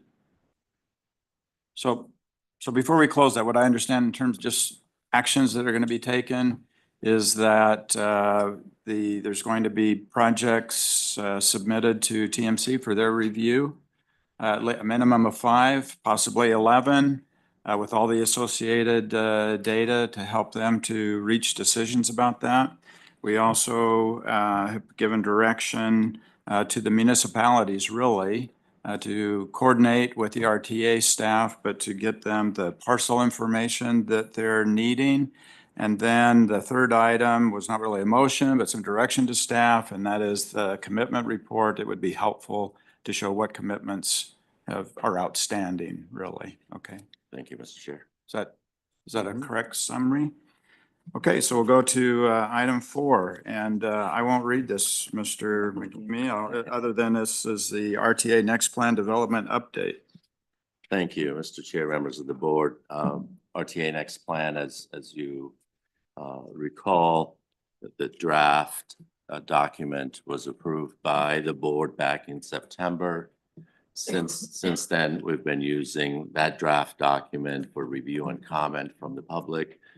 We've received nearly over 4,500 responses to our survey. The survey summary report is in your packet as well. And at your discretion, the commitment, obviously, to the board was that we'll be able to bring that information back to you, and the board can continue to make any adjustments that you wish to make to the draft plan. Having said that, at that same meeting, the RTA board tentatively planned on having an election in November of 2025. And I have all the information in the packet that if you choose to do that, then obviously we need to finalize the plan in short order and advance that for the election office to be able to meet their requirements for putting it on the ballot. That information is in your packet as well. There's a list of dates, deadlines that have to be met by the ballot, by the election office to meet the ballot request. That information is in here as well. In addition to that, if November 2025 is not the board's desire, the next opportunity the board has as identified election dates would be March of 2026. March of 2026 is critical to keep in mind as a viable option. And the reason for that is that if we do not want to have a gap in the revenue from RTA Next, then March of 26 is that last opportunity. If we go beyond March of 2026, then the financial projection would have to go back and revise the revenue source with a gap in funding based on when the election can happen beyond March of 2026. With that, be happy to answer any questions you may have. Again, and by the way, before I forget, so the version of the plan that you see in the document, the one that has April date on it, was modified just to put the projects in order of periods. Everything else is exactly the same. That was at the request of Supervisor Grijalva at the time, that rearranging the projects and putting them in the order of periods might be more helpful for the conversation. The version that has the March date on it is exactly the same, but they're not in the order of which periods. I just want to make sure you had that information. Be happy to answer any questions you have. Mr. Maxwell. Only question for clarification, and I've got to tell you that City Manager Tamir is probably jumping up and down now because he's correct and I was wrong when I told him that. If we go in May, when is the earliest we can start collecting revenues? Yeah, Mr. Chair, Chair Maxwell, General Maxwell. I like mayor. Mayor Maxwell, I know. You all do. Yeah. So the statute unfortunately was revised, I believe it was 2016, 2017. And that was not in our favor. The revised amended statute said, regardless of when you go to a vote, the effective date becomes the following April 1. So if we go in May, it's April 1 of the following year. Looks like I'm buying City Manager Tamir lunch. Thank you. Thank you, Mr. Chair. Yeah, Mayor Murphy. Well, obviously, based on our previous conversation on agenda item 3, I don't see any way to go in November personally. I mean, I'd like to at least get that out there, see if we have agreement on that. And then I'd like to ask my colleagues, I mean, we have Supervisor Hines has been on the job, I don't know, I think 6 days or something over here. And we have Mayor Valenzuela and Mayor Post that have they even had enough time to sort of look at everything as it's ever changing? And do you have the ability to even weigh in on suggestions or thoughts, or knowing we have maybe a little bit more time and we have the 60-day window on the closeout? Would that be helpful to have that? I just, I don't know what progress we're going to make on 4, just me personally, but if you haven't had enough time to, and I'm sorry, Chairman Jose, to have looked at it as well. I mean, the people that have had less time is almost the majority as opposed to had more time. Is there anybody on the board that believes that we can put this forward for a November election? Speak now. Oh, no, I don't think so. I just was gonna talk about that, not. Okay, I think we can put that to bed, right? Okay. And I think the March is an obvious important date because of this, what Mr. Mogimi just shared with us. We don't want to go 11 months if possible. So March becomes, I think, our hard date to take this out. Anybody disagree with that? Okay, so I'm taking that March is what we're shooting here for. Supervisor Hines? And that kind of answers I was just gonna, from the Board of Supervisors perspective, I was looking at what because it's not just this council. It's not. It has to come to the Board of Supervisors. We have a somewhat ministerial duty unless we've determined there's some extra statutory shenanigans or something. But basically, a majority of the County Board of Supervisors has to actually put it on the ballot. So, and I know that you all know that. I was just kind of talking to staff and reminding myself in terms of timeline, we have our own, board, we have for our regular agenda or addendum, we have to have things. So some stuff would have to come out of here looking like, in I think a bit better, more put together position very, very quickly to get it. I think to get in the November ballot, it would have to be, we would have to vote it onto the ballot by May. So Right. So that, to your point, I think that's probably not going to happen. All right, so I think March is the date that we're shooting here for. Yeah, Mayor Romero. I too have to consult with my council colleagues in terms of what the best date for the mayor and council is. Of course, certainly we will absolutely keep in mind the concern about not receiving revenues for an entire year. But I think that, I can't make the decision on March 2026 alone. I think I'm gonna have to take it as I'm pretty sure we have to do to take it back to our colleagues on our councils to definitely contemplate an RTA next. I think that it's going to have to depend greatly on what type of advancement we do with the TMC and how we pay for, I mean, this is no small feat in terms of what we have to do to try and find a solution for $143 million worth of projects, mostly in the city of Tucson, that there's no answer to, no response to. So absolutely, yes, I want to make sure that we are moving steadily for an RTA next. But I cannot commit right now without having input from my colleagues on the council. And what type of work is done to cure the need for City of Tucson RTA 1 projects. I mean, I have been sitting here on this board for the last 6 years, and to be honest with you, I feel we've lost and wasted 6 years because in my view, the executive director has failed to provide the RTA board with an RTA Next plan that not only has the full support of the board, but also the community. We've wasted 6 years.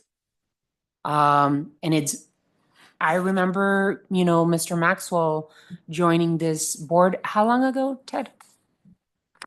That would be almost 4.5 years now.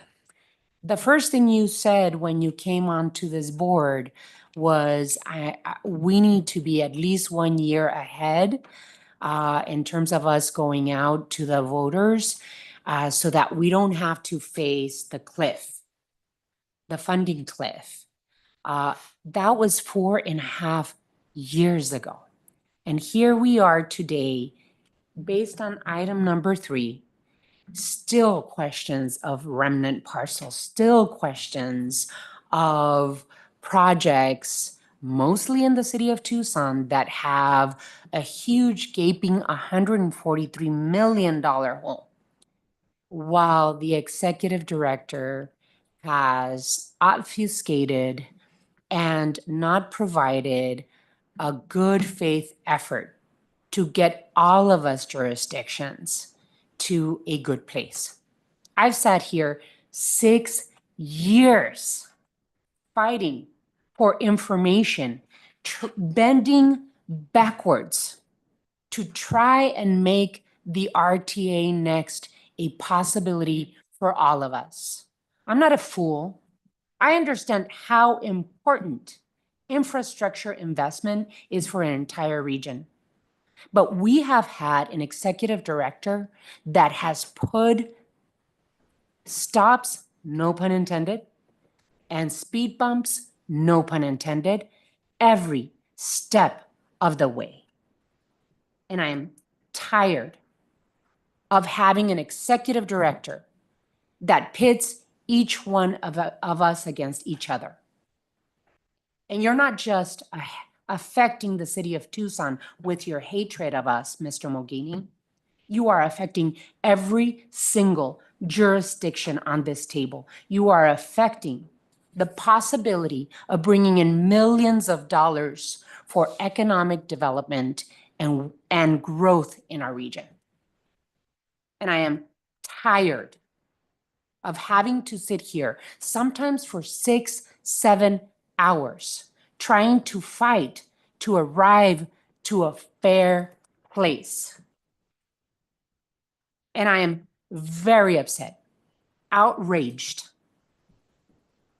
that as the PAG chair, I had to fight.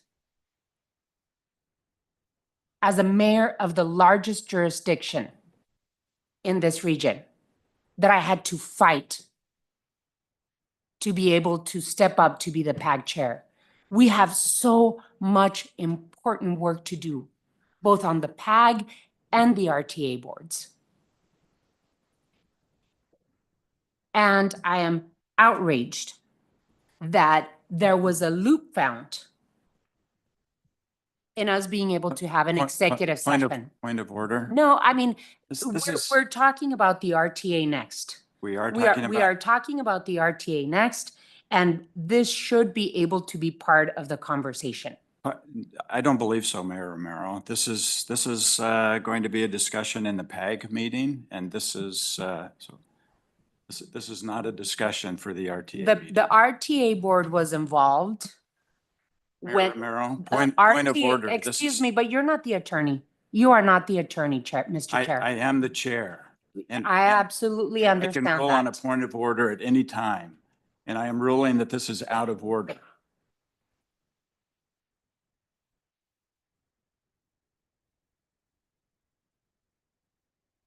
Well, I'd like our attorney to be able to tell us if I am speaking out of order. Mr.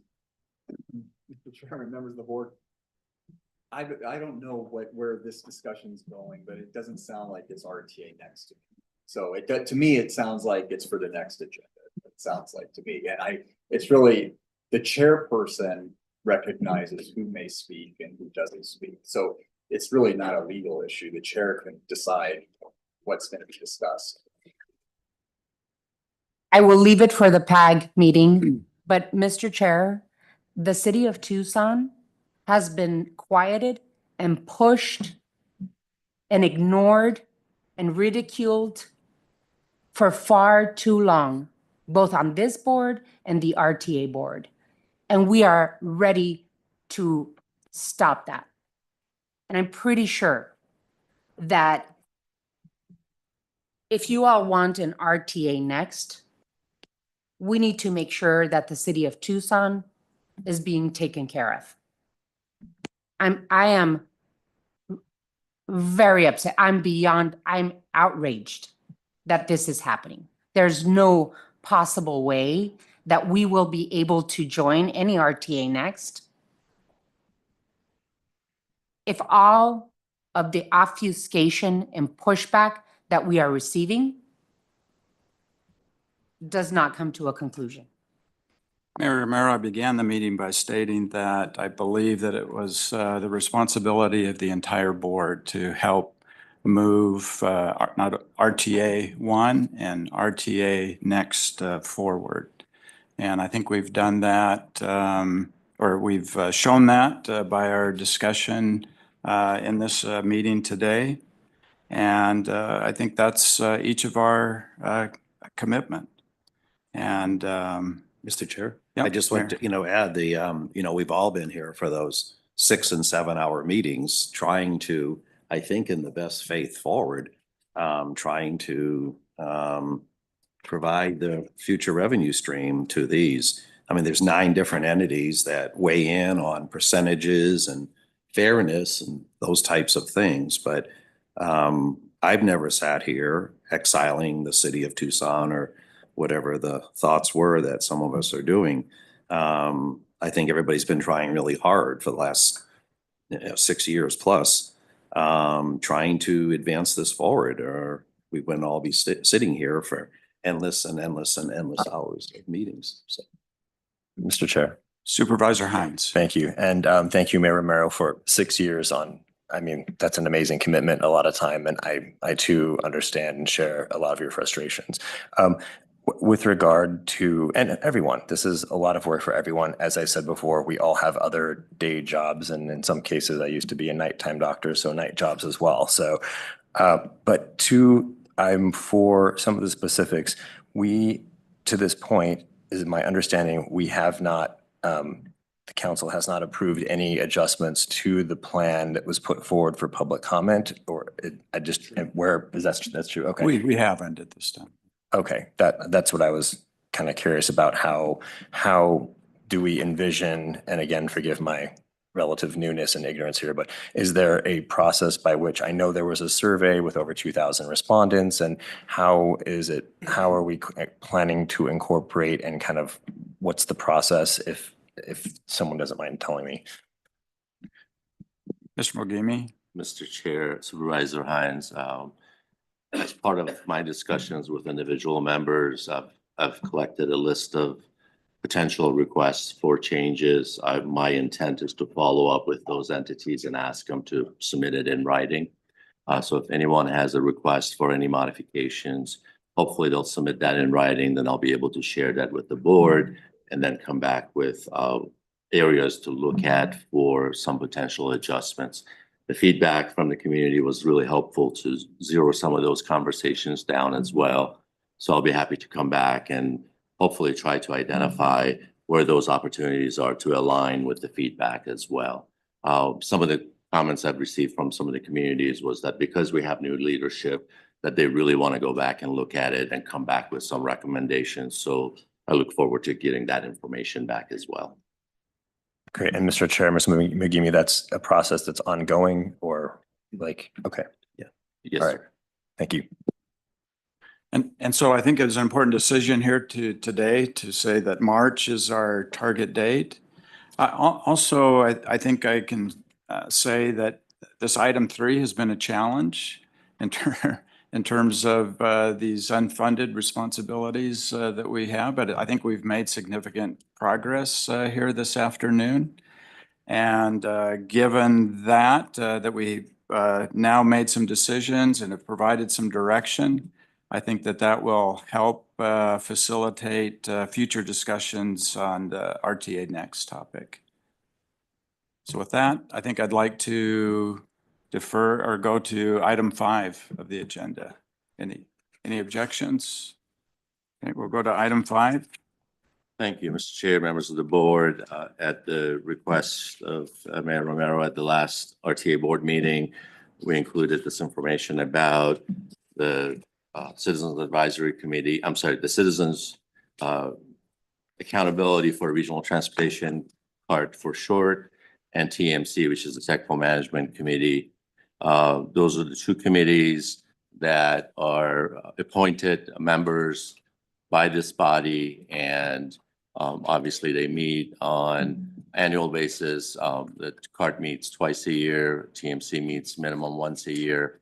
And anytime, like you did earlier with the previous item, anytime the board has any request for the TMC to review any documents, then the TMC does that. And I want to acknowledge and thank the TMC. They've been working very hard on the RTA next recommendation as well. And the proposals that came in front of you were vetted through the TMC process. And that was the ultimate product that they provided to you. So the TMC is very much focused on the technical side of the review and recommendations. CART is an independent committee. It's again appointed by the board, but they are independent as an oversight committee. They only provide oversight and any recommendations on the annual reports or any financials that we're obligated by law to provide to the public. So the CART committee is involved in providing that oversight, and they've been, in my opinion, they've been able to obtain all the information they need. Again, in the packet, we provided the memo that they received. So they pretty much receive every information that comes to the board that goes to their meetings as well.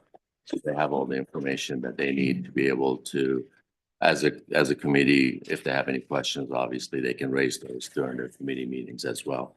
So there's a roster of CART members as well as a roster of the TMC members. On the TMC side, managers and the county administrator, they serve as the jurisdictional representatives, but then there's also a handful of citizens that are appointed by the board to serve on the TMC as well. So that one is the hybrid of jurisdictional representatives as well as citizens. With that, I'll open it up for any questions you may have. Any questions, board members, especially new members? Mayor Valenzuela? Okay. Mayor Romero? I see a couple of people that don't live in Tucson anymore. Are we having quorum issues with CART committees? Yeah, Mr. Chair, Mayor Romero, the requirement is to be a citizen of Pima County. To our knowledge, we don't have any issues with the quorum. They meet twice a year and we've been able to have those meetings. I believe there was a couple of members that have been renewed recently, but we have sufficient number of people to meet quorum. Quorum for the CART committee is 12 individuals, and we've been able to meet that. Are there any people here on the at-large appointments, appointed citizens that are not showing up or have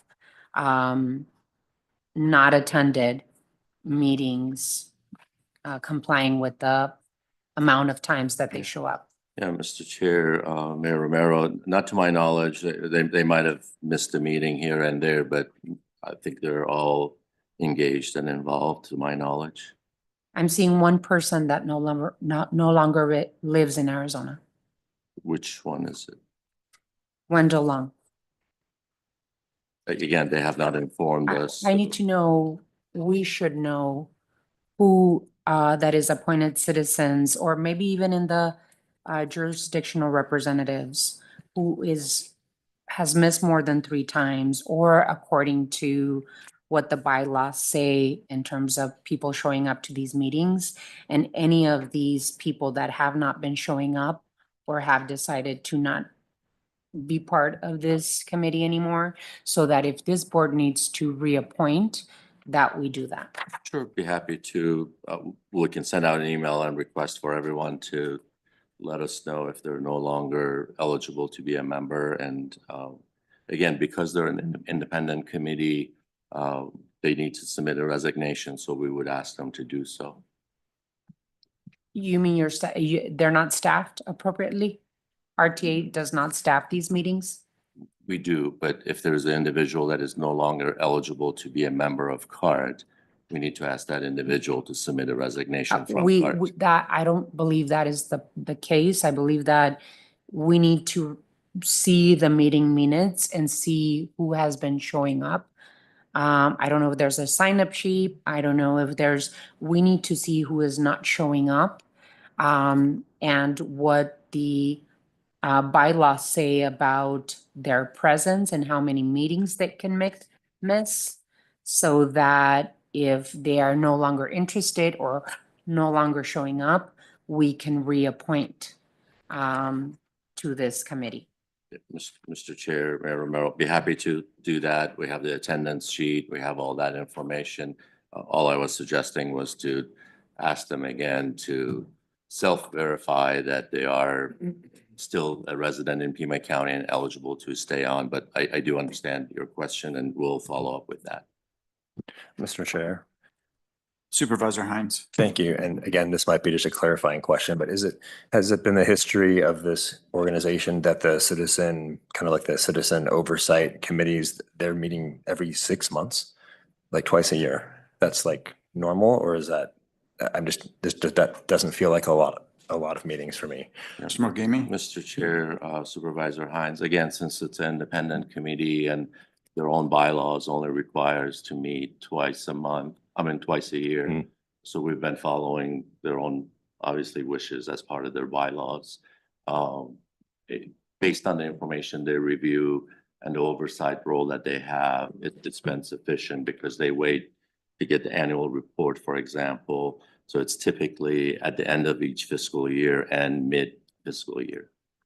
And Mr. Chair, and how would they go about trying to meet more frequently? Would they have to change something themselves, or would we have to ask them to do that, or how would that happen? Yeah, so thank you, Mr. Chair, Supervisor Hines. Again, it is an independent committee, so it would be at their wishes to be able to do that.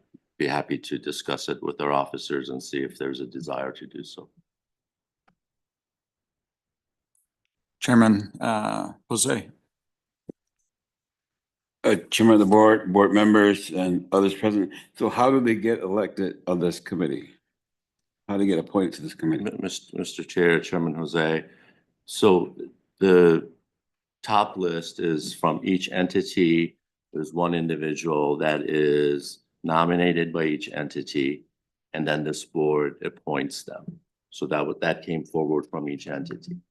So those are the individuals on the top section. On the at-large portion, the individuals at the bottom, we had application process. We went through the application process. They submitted their interest, and we've been using that process, and we can renew it as needed to identify individuals that the board wants to appoint. And so they've been appointed by this board as potential applicants that were interested to serve. And once they're on their term is 6 years. So during those 6 years, we haven't any turnover recently, but at this point, if anyone else's term comes up, they only have a 1-year term left because the term sunsets with the RTA. Okay, so the only way they can be removed, if they remove themselves or this board? Yes. And the reason I'm asking because I see Don Automation on there, and I see an individual on there who is no longer employed or holding a position within the tribe that concerns us.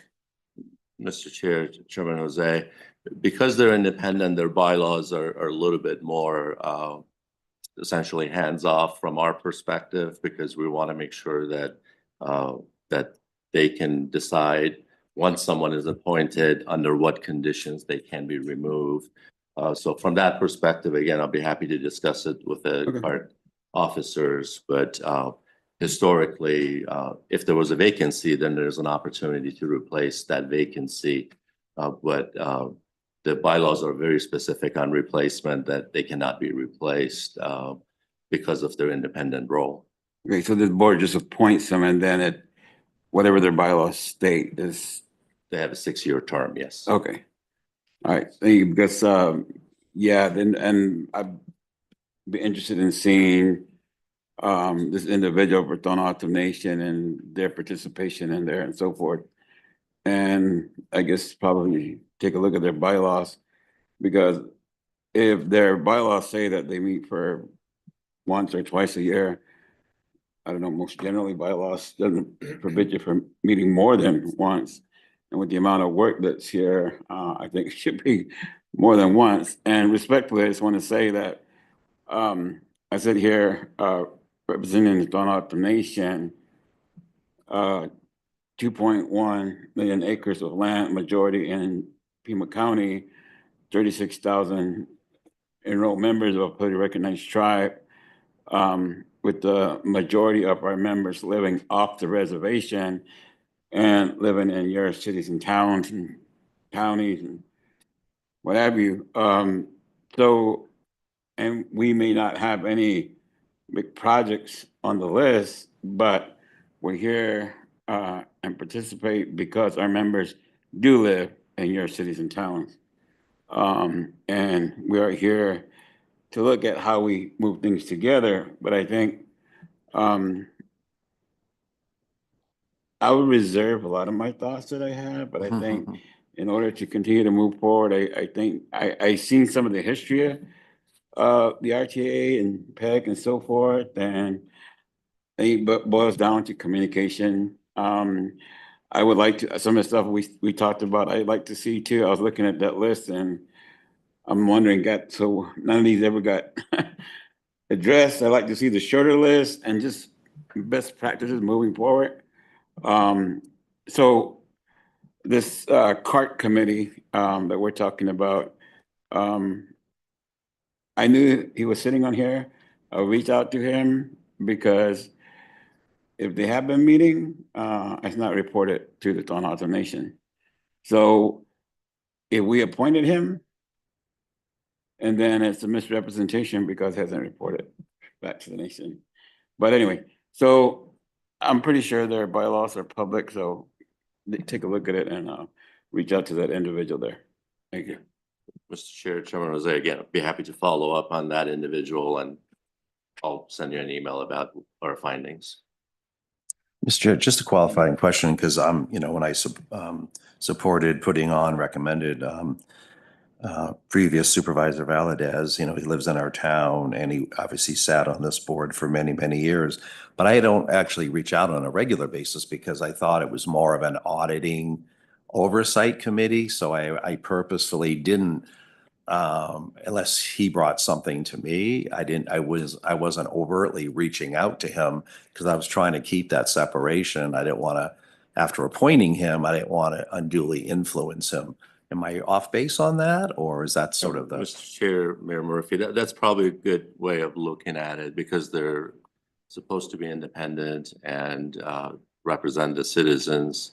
I think that's the way they view themselves as well. So they do not interact with the board members on any RTA related issues to my knowledge. But if they do, that's obviously their prerogative. Right. Thanks. Mayor Romero and then Chairman Jose. I want to note that Pima County, which are the jurisdictional appointees, has a vacant seat. And also, just curious, there is a new chairman of the Pascuayaki tribe. There is a new chairman of the Tohono O'odham tribe, a new mayor for South Tucson, a new mayor for Marana. And I just wonder what availability of the new mayors and chairmen can they review with their council who they want to represent their jurisdiction. I would like to see the bylaws as well for the CART and the TMC if they exist. We have tried going into RTA website and it's very, very difficult to find any bylaws for any of these committees. And today we found out that the RTA does not have bylaws, that it relies on PAG bylaws to be able to receive its power to be able to work for us. The only thing that RTA has are policies, objectives, and procedures. And they're very, very heavily focused on processes to get the projects done. So I would be very curious as to where exactly on the website these bylaws exist and why they're not made easily publicly available for the community and the public to see, as well as shared with the RTA board. So it would be good, Mr. Chair, for all of us to receive the bylaws that Mr. Mogimi is saying exist for these. And what are the possibilities for the jurisdictions that have new leadership to appoint new members for the CART? So we can receive those bylaws, but it's my understanding that when these individuals are appointed, it's for a 6-year term, so to speak? Yes, sir, Mr. Chair. So the CART committee, again, because it's unique and it's an oversight independent committee, there's a term limit. And obviously when their term is up, we'll bring back to the board with the nomination for potential replacement or extension. And we've done that with multiple of these folks in the past. But yes, once their term expires, then the seat is declared vacant. Absent of that, we've never had a situation that anyone was replaced to honor their bylaws. But the term is for 6 years. Correct. Yeah. So that I've had a similar experience as Mayor Murphy. I mean, I knew who served on the CART committee representing Oro Valley. When I came into my office, they were already kind of midway between their term. They completed that term and then we reappointed, actually, in this case, the previous representative. But I don't think it's the intention for when there's a change in elected leadership to change these positions. They're really independent of the elected leaders. Okay, so we'll get the bylaws. Oh, okay, Supervisor Hines, and then Chairman Jose, did I forget you? Did I? Okay, okay. I mean, I'm reading from the website. It looks like with regard to RTA committees, so the RTA Citizens Accountability for Regional Transportation or CART Committee reports directly to the RTA board. This is the one that's twice annual, I guess. How does that happen?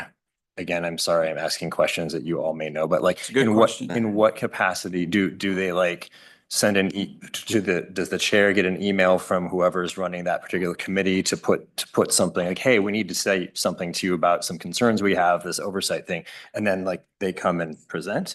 Or does it go through can you let me know how Yeah, that sure. works? Well, first of all, Supervisor Hines and others, this is a rotating chair, right? Sure. So of one year, we're about 6 months into this year. I have not received an email to date from the CART chair, but that also may not have been the tradition either. So Mr. Mogimi can probably answer better. Happy to, Mr. Chair, Supervisor Hines. So yes, of course, they can communicate with any board member or with the chair as they wish. They do have their own officers, and their officers obviously decide if there is any recommendation from them.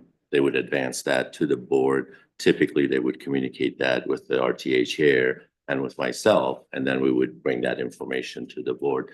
Historically, I think, at least the officers felt that this separation is important. So they have been trying to maintain that separation, and they can issue their own findings or their own recommendations.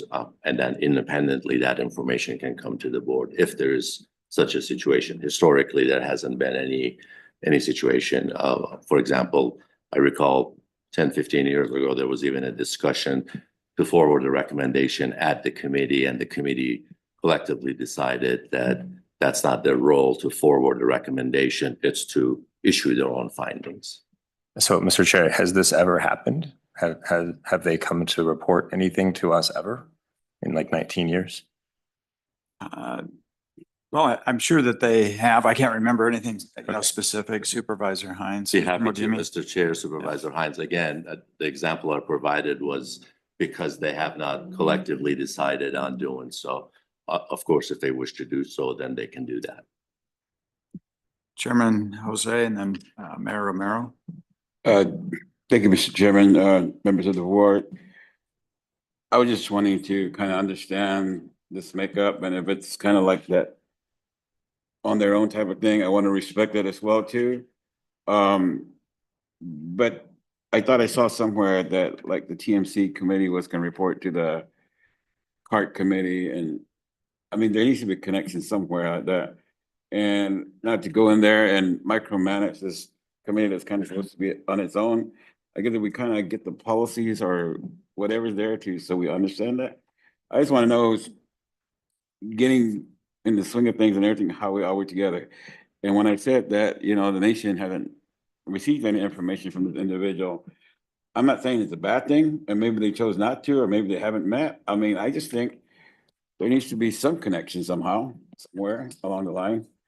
And respecting that separate role that they have as part of this whole organization. So I don't really, maybe I'm the only one that don't understand how they all play into this whole mix of things. So I'd appreciate that. And who's the board or the chair of this CART committee? Mr. Chair, Mogimi? Chairman Jose. So they elect among themselves. Currently, they have a chair, a vice chair, and a secretary. So among themselves, they have an election on an annual basis. Currently, I believe it's Fred Narakarti. Okay. He's the chair currently. Thank you, Mr. Chairman and members of the board. Nothing further. Mr. Chair, oh, I'm sorry. Mayor Romero and then Mayor Murphy. I believe that the jurisdictional appointments are appointed by the jurisdiction, and that's why I'm asking for the bylaws so that the RTA board members can see exactly how we can communicate with at least our jurisdictional appointees. There has to be a voice for the nation or a voice for the city or a voice for Pima County on that committee. And so I don't take the position that you all take in terms of having communication with our appointees in different areas. We don't have the time to be able to spend a lot of time with our appointees, but I would hope that the appointee for the Otam Nation is one showing up, and two, has the best interest of the Tohono O'odham people and the nation at heart. And how do you know that if you don't touch base with the appointee? The other thing I'm remembering very clearly is that both Supervisor Scott and I believe others at different points the last 6 years have been asking that our committees come and show up here and talk to us in person. We requested that and we had from the TMC and from the Citizens Advisory Committee years ago, and they did start coming here to report to us. That's when I started seeing some advancement on some work on the RTA next. And so I would request that the CART come to our next meeting and present. I've heard that they haven't been here in years. And so I would want to hear from the board members of the CART, maybe the chair, vice chair, secretary, to come and directly talk to us about their work and what they have been working on.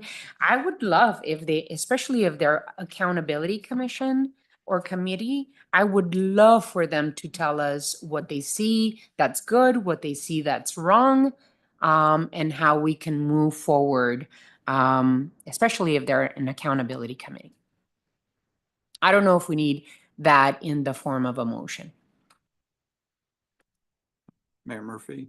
I was just going to say, Chairman Jose, being on the board quite a long time, part of maybe some of that communication, at least from my perspective, has been we had a really clean audit on the 10-year. We had a really clean audit on the 15-year. So they just might not have felt, between the separation of powers, so to speak, and as well as, how it's performed over the last 15 years. Because I see Supervisor Valadez, for lunch. That topic doesn't usually come up. I usually ask about other things because I sort of rely on him to, if he has concerns from that, to bring it to me. So I just kind of have that little bit more of that hands-off approach. But I don't know if that gave you any. Thank you. Mr. Mogimi? Mr. Chair, if I may, along those lines, Mayor Murphy, so the chair of the CART does provide an annual report. So there's a letter from the chair of the RTA as well as the chair of the CART in the annual report. So that's the most recent, at least written communication from the CART chair, if you'd like to take a look at that. Mr. Chair, I still have my question still open. If we need a motion to direct the CART to come and present to RTA board, I would love for them to come and present. So I don't know if we need a motion. What do you think?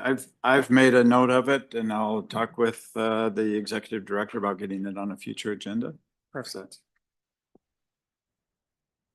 Okay. Any other questions on this topic? If not, the RTA meeting is adjourned. I suggest we take a 10-minute recess. I'll make that motion. Okay. Thank you. Thank you for the good discussion.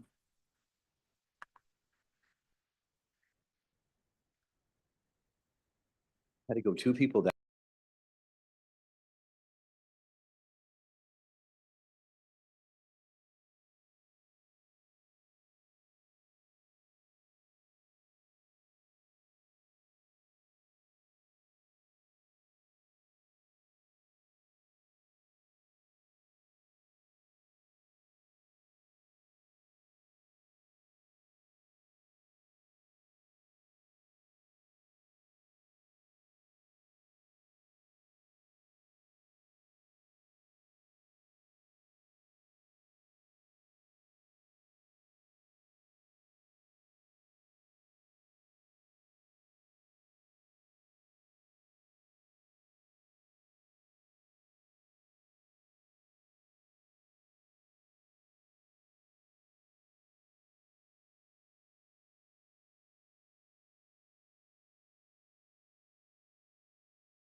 Yeah,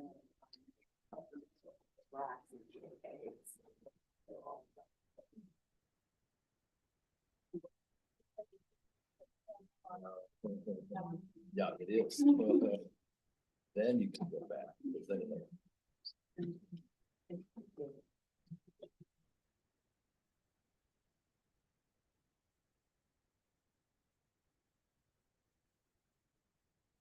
All righty.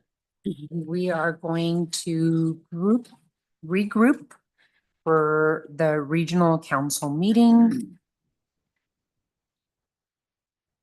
The meeting of, what are we living in today? April 21st, 2025 of the regional council will be called to order. We need to go to roll call. Mayor Winfield, Here. Chairman Jose, Mayor Murphy, Here. Mayor Valenzuela, Here. General Maxwell, Here. Mayor Post, Here. Mayor Romero, Here. and Supervisor Hines. Present. Alrighty, so item 2 is called to the audience. Madam Chair, at this time, there are no calls from the audience. Alrighty, we're moving on to item 3, and there is no background material on item 3.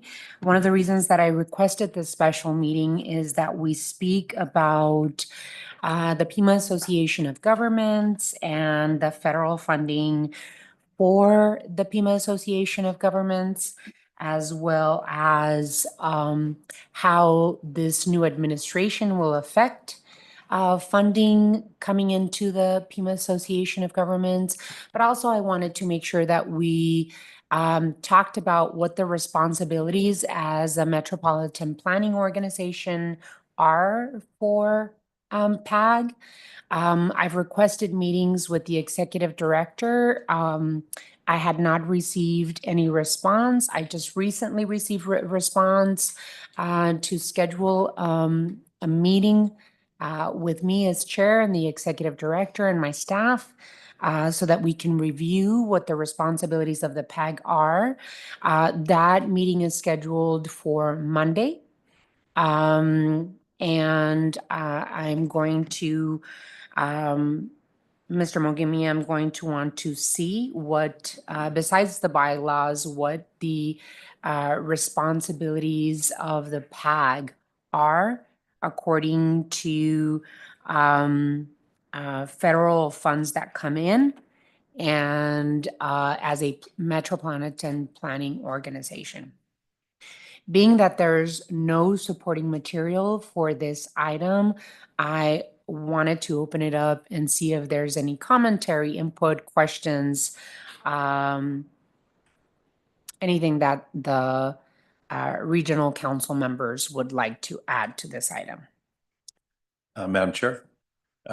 Mayor? Just, well, I know we advocate on a federal level as a jurisdiction, but if the executive director wants to touch on what we do as a PAG region to communicate, with our federal partners, National Highway and all of the other entities, if you just wanted to, if you could touch on some of the efforts that PAG does or has done over the past, communicating on where it comes to federal funding. Mike.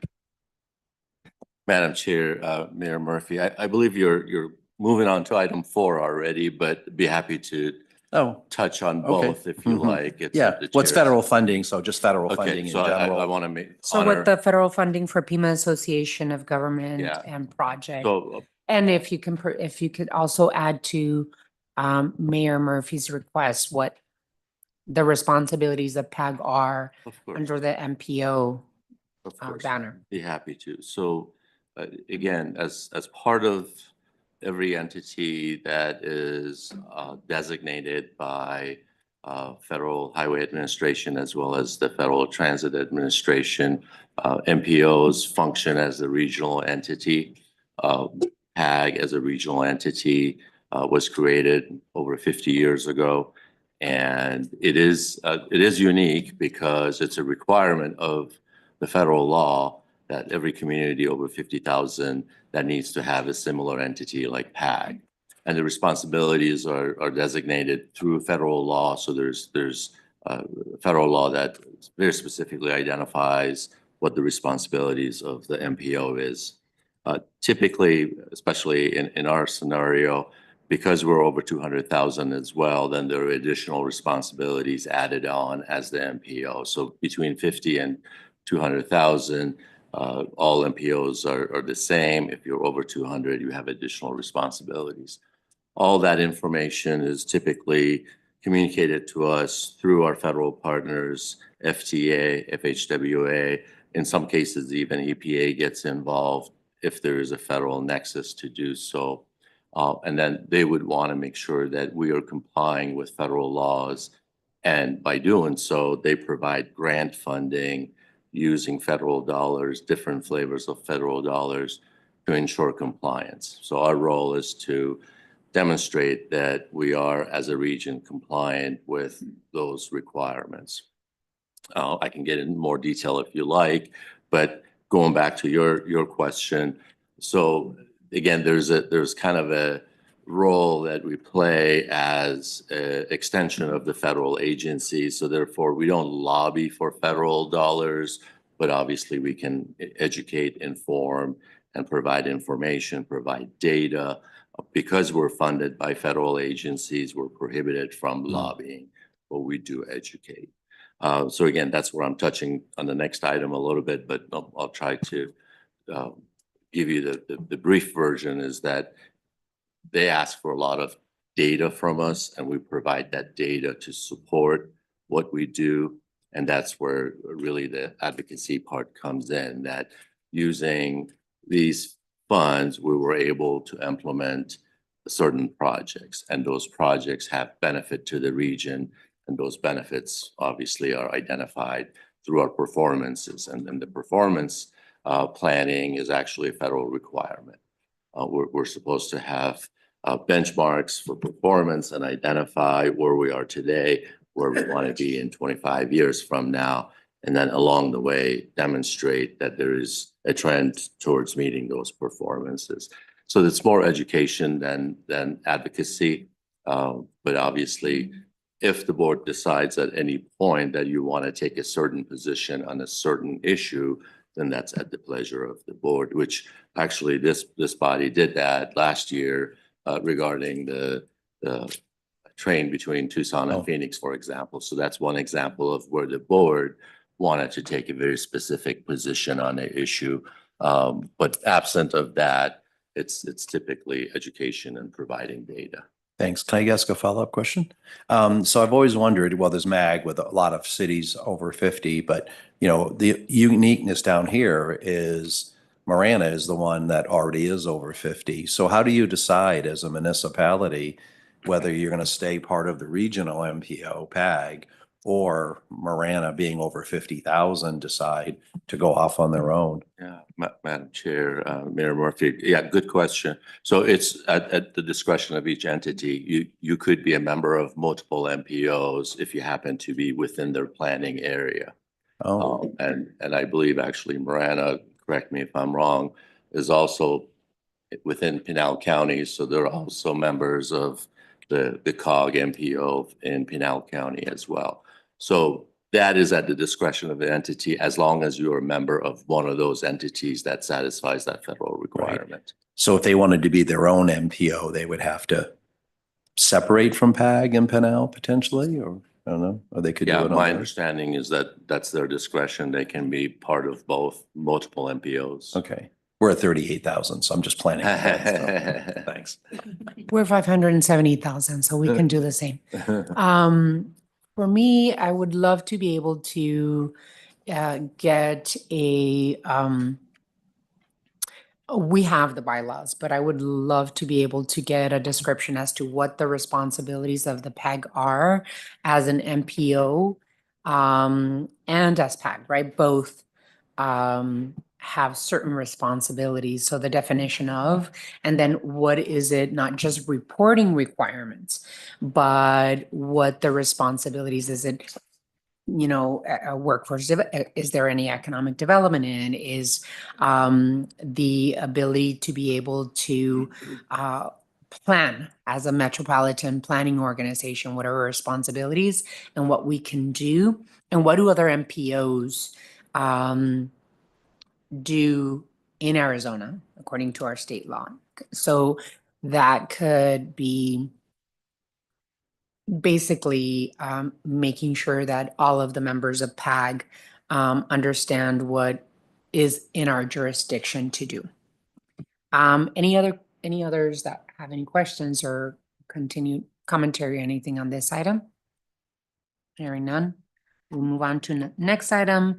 Item 4, advocacy for the highway and transit reauthorization bill in Congress. This item as well does not have any background material provided by staff. But one of the reasons that I put it here is because Congress is working on a reauthorization bill in Congress. And so it would be appropriate for us to have a conversation about what type of advocacy, if there's any advocacy that we can do, or how do we work to make sure that the needs and the voice of Southern Arizona makes it to the reauthorization bill that is moving through Congress right now. Mr. Mongimi. Yeah, Madam Chair, if you recall, I provided an update on the federal funding status, send out a memo that obviously I'll be sharing with the new members as well. I believe it was a couple of weeks ago. So we do monitor the status of the transportation bill.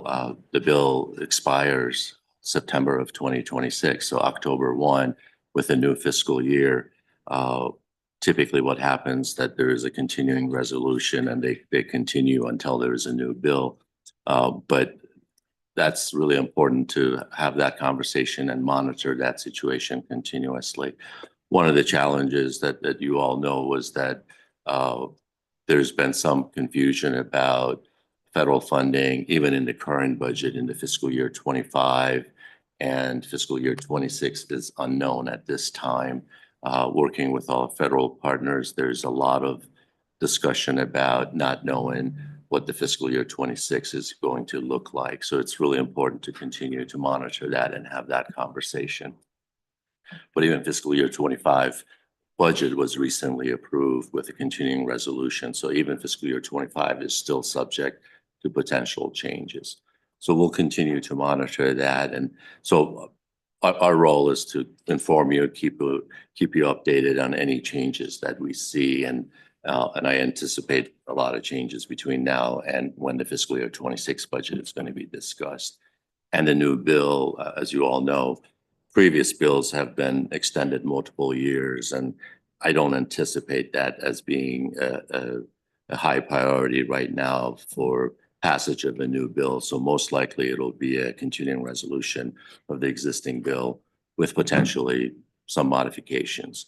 One item that's really important, and again, I'll share my memo again, especially with new members, was that there was a fear of what happens with any grant projects that have already been funded. To my knowledge, they're not at risk. Fiscal year 26 obviously is subject to see what happens with fiscal year 26. But we've received confirmation multiple times in writing that any project that's been already committed for a grant is not at risk. Future grants potentially could change, and that's another item that we want to keep an eye on and see what the future grant opportunities potentially could look like. So with that, be happy to answer any questions you have. Yeah, I'd like to make sure that the regional council members receive your memo that you sent. I'm curious as to why you didn't include it in this item as requested by myself.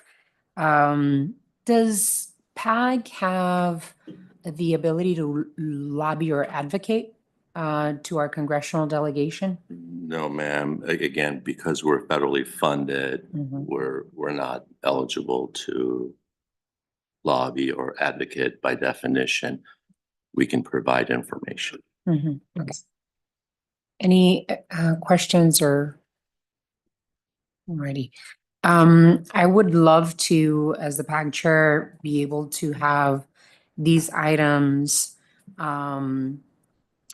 being considered at our meetings every time that we can. I would say just have standing items on these because things are moving so quickly and we don't know how this particular Congress is going to act. I would love to be able to have an update every time we meet. So I'll be requesting that we make sure that these items are included on every agenda, especially because we don't know if it's going to affect our region in terms of funding, especially with the new government. If none have questions, Chairman Jose?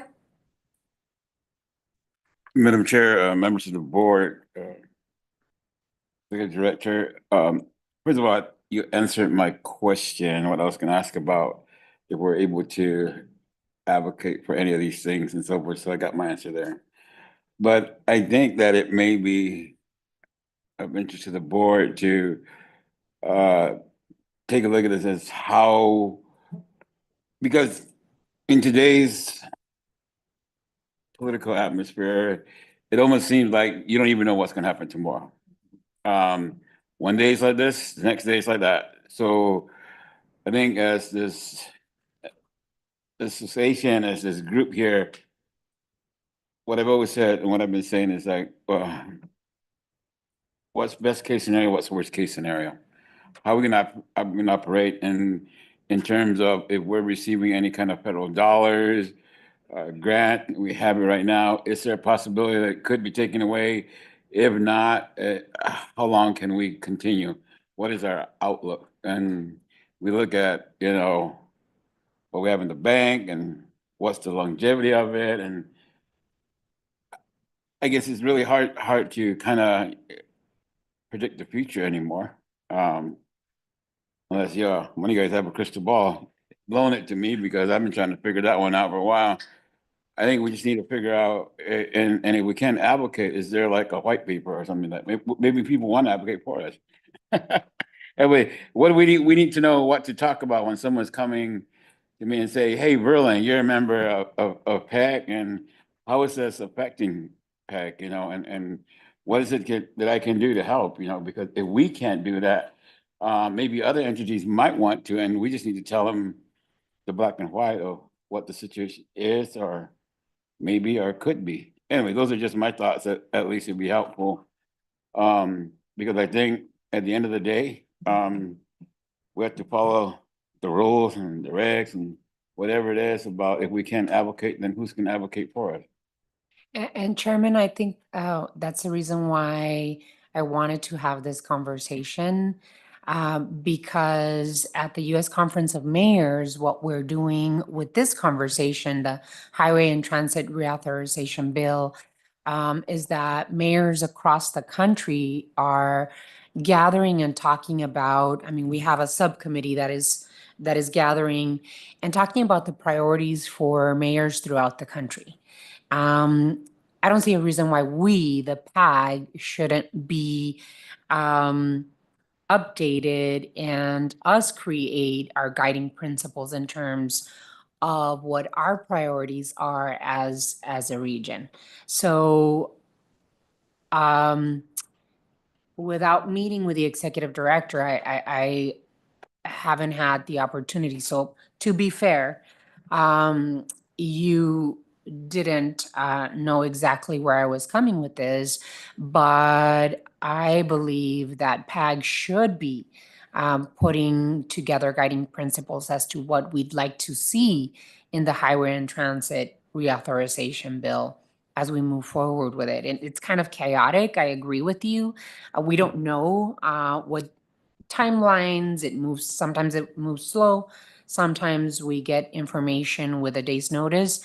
But I agree with you that we should, as a metropolitan planning organization in PAG, we should definitely have a list of guiding principles and priorities that we'd like to move ahead, at least with our congressional delegation.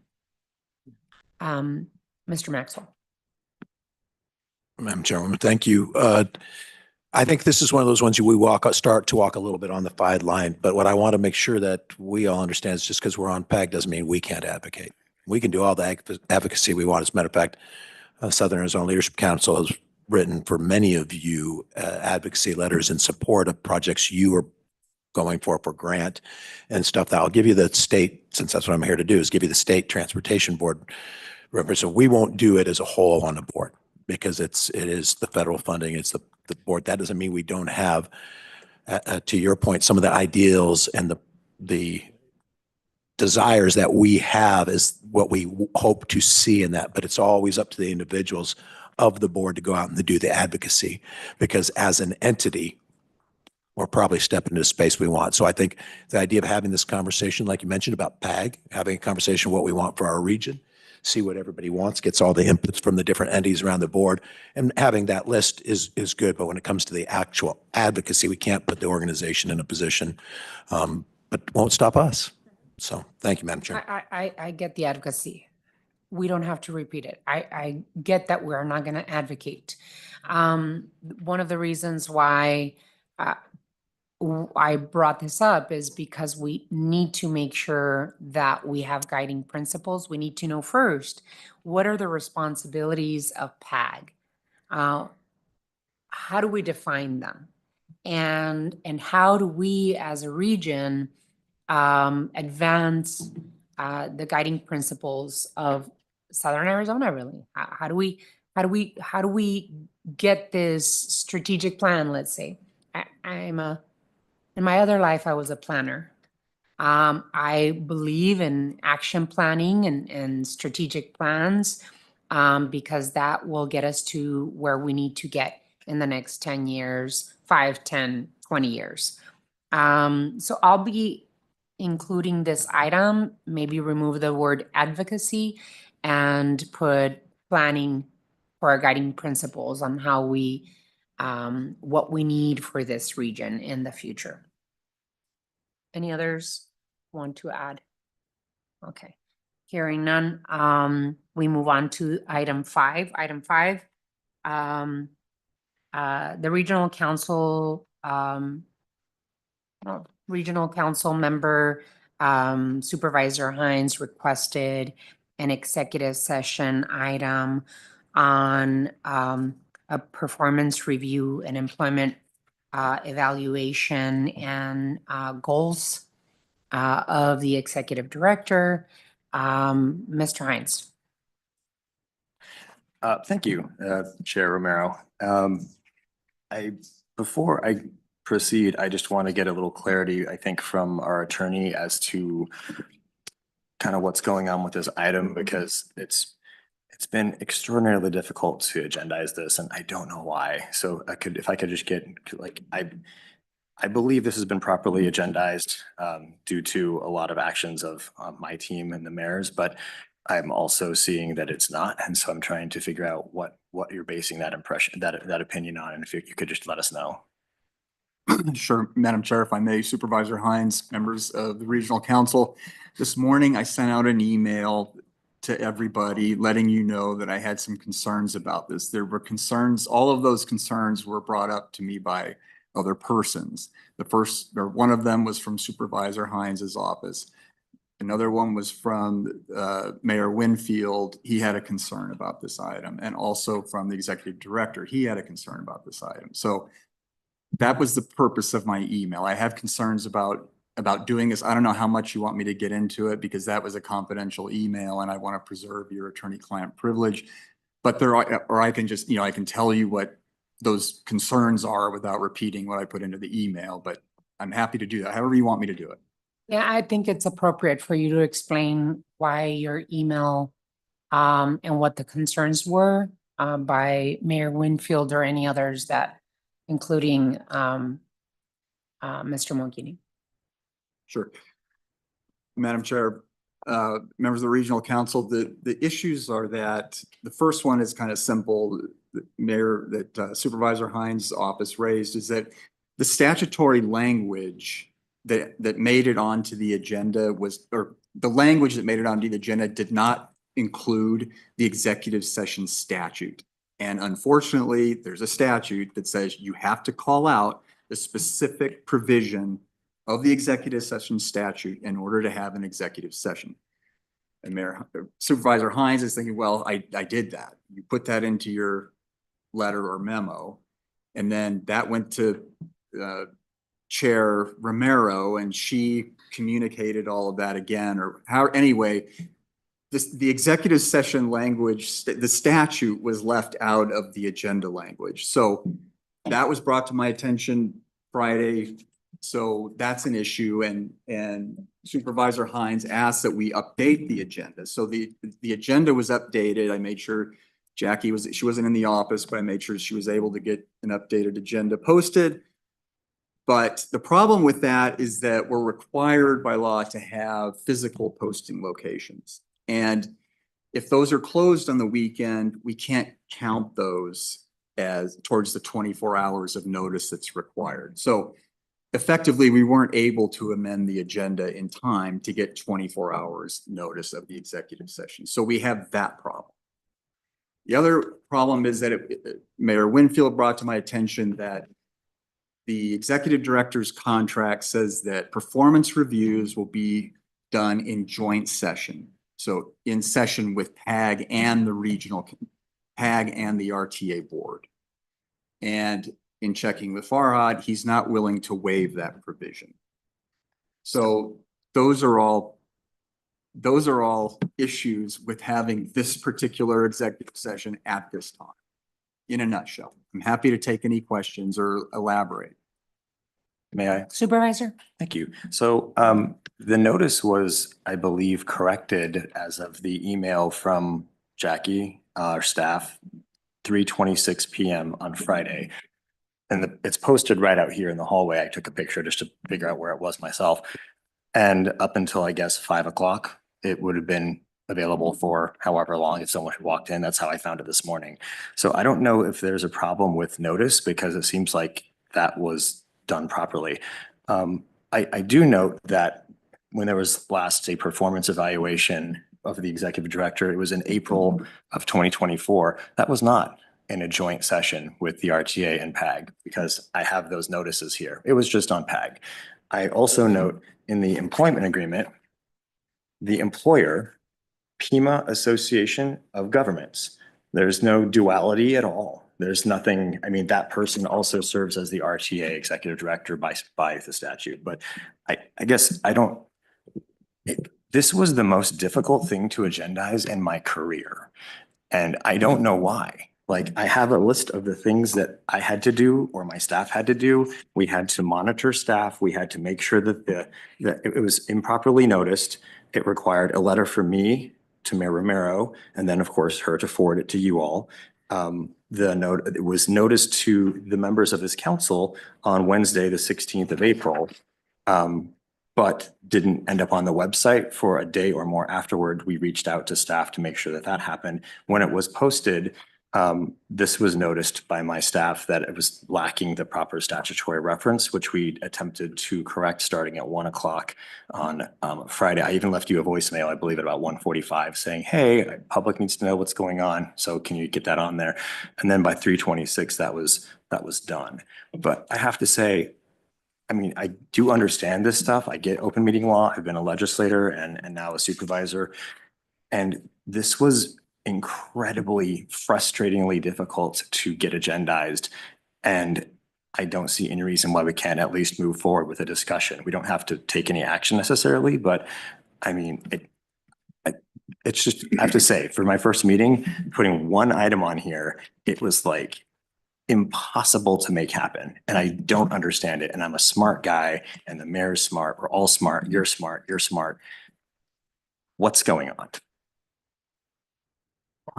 If I may, Madam Chair, I don't know if I can answer all of that, but I can tell you that, you know, I've been here for going on 20 years And that's not the way things normally get agenda. It's like, usually it's 2 weeks in advance. It's like usually Farhad, they send me the agendas 2 weeks in advance. But I'm not trying to give you a hard time about it. Though these issues were brought to my attention. I By mean, me. they all kind of popped up as of Friday that there were concerns about it. So I'm obligated to bring them to your attention. That's what I've done. I mean, I can't really address the rest of it, but I mean, it did. I mean, as I made sure that Jackie was moving forward with the agenda and then moving forward with the change that you brought up with the statute. So I mean. So it's Chair and Mr. Benavides, do you agree that this was noticed with adequate time on Friday of last week at 3:26 PM when Jackie's email went to all of us saying it had been done? Well, Madam Chair, no, I don't agree with that. I mean, I would have I have a problem with that, and I expressed that. You need a minimum of 24 hours notice. The open meeting law it's a rare statute in that they tell you how it's to be interpreted. That everybody involved with the open meeting law has a duty to act, take the high road with all of it. The statute says it requires 24 hours notice, and you cannot count Sunday no matter what. But you can count Saturday. You can count Saturday, but the statute says if the public has access to the physical posting location. And in this case, I would say it does not, because I checked with Jackie, and I think you know that. I think I copied you on that. The office was closing at 5, so I don't see how you're going to get 24 hours of actual notice. And we know, and I know as a matter of fact, you won't, because the office will be closed until 8 o'clock Monday morning. It's just not 24 hours. So I don't agree with that. Who's responsible, Mr. Benavides, to call a meeting of the PAG? I believe, well, I would say the chair. I don't know if there's anything consistent. I think it's the chair or any 2 members can request a meeting. That's my recollection. And how long of a time does the PAG chair have to be able to call a meeting? I think it says 2 days. I think it's 2 days. When did I request the PAG meeting? I don't recall. You probably know better than I do, but You're saying that we received it. cannot meet and that it wasn't No, it was posted correctly. the meeting So, was so posted in time. you're our attorney. You should know when we requested this item. When did I request a special meeting of the PAG for it to be posted?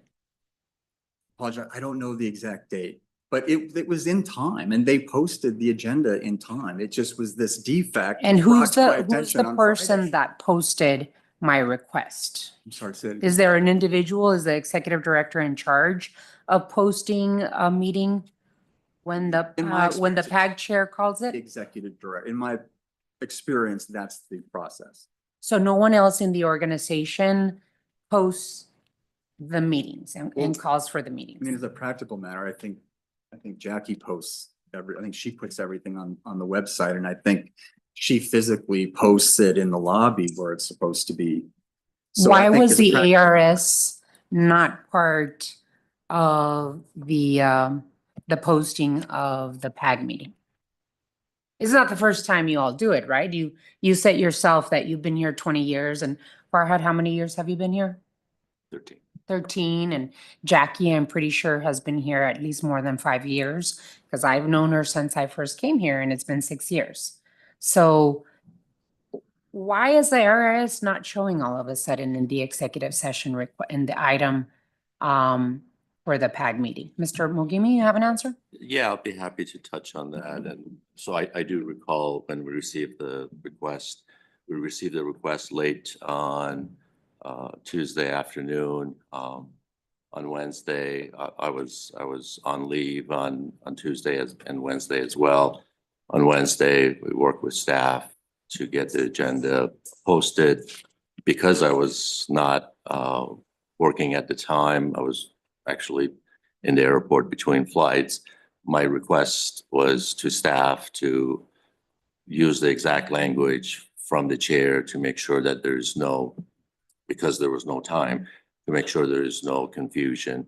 So we used the exact language from your memo to ensure that there is no confusion. And so, but doing that, recognizing that we have the 24-hour notice to meet, it was posted quickly on Thursday morning. At that time, it was really within that window of opportunity. By the time we received the information late Friday to make the correction, obviously that was beyond the 24-hour notice. So the correction was made on Friday, late afternoon. And that's when I received a call from Thomas stating that unfortunately we've missed the opportunity to post it. Supervisor, I don't know if you want to continue. So, I don't agree with your interpretation. I believe there's adequate public notice, and I want that on the record. And I believe this has been intentionally obfuscated, frankly. There's normally a statutory citation, not exactly the one that's necessary, on PAG agendas, and it's physically absent. Physically absent. It's not the full one for a particular job review, but it disappeared from the template. From the template, I looked up the meeting for March.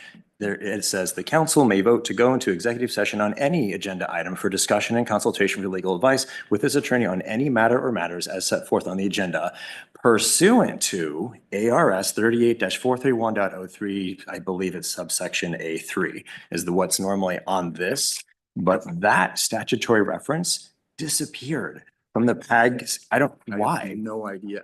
I noticed that this morning. You just noticed that this morning? Okay, well, let's go back to the contract for a second. Would you agree, Mr. Benefit, is that a private contract is not going to supersede Arizona statute? Right?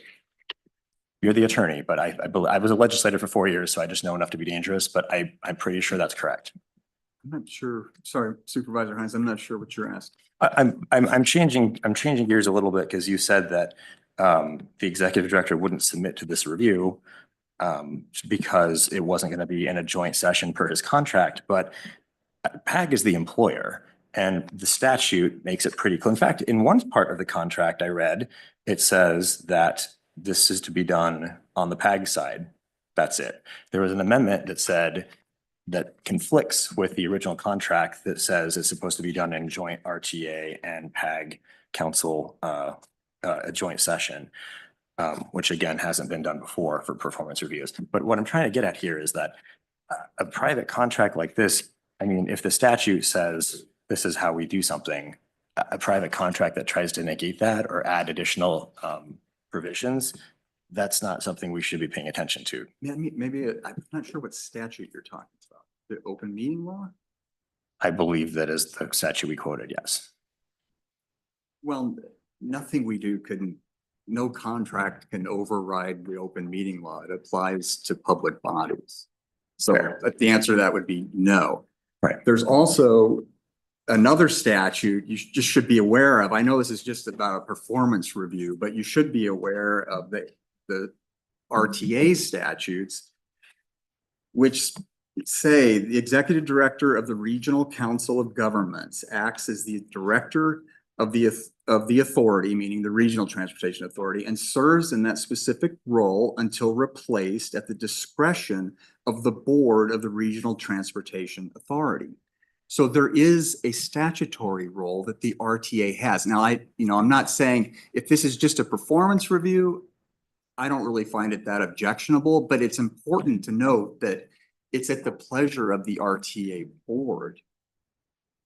That's what the statute says. So that's why these are colorable concerns, and that's why I brought them to your attention. The bylaws of the PAG indicate that the PAG director serves at the pleasure of the PAG board, correct? Does. Correct. And do we have RTA bylaws? I don't believe so. Okay, and so the RTA basically has policies, objectives, and procedures that we follow and abide by. Correct. And these policies, objectives, and procedures do not answer our question regarding review of the RTA director. It only talks about projects and the roles of jurisdictions and how to pay for projects, et cetera. So the PAG bylaws are superseding of the policies, objectives, and procedures of the RTA. Correct? I'm sorry, Madam Chair. I don't know if I could agree with that. I mean, they're not to be read, you know. They have nothing. They They're don't meant to talk be- about the POP. They don't talk about the review of the executive director of the RTA. Probably The not. only thing that describes the review and the service of the executive director is the PAG bylaws. The PAG bylaws are approved by the state of Arizona. Am I correct or am I wrong? The PAG bylaws are really approved by the federal government through the nonprofit application process. But you have to keep in mind that a lot of what controls it is the contract. The contract. And so the sets out- contract supersedes the federally accepted PAG bylaws. Is that what you're saying?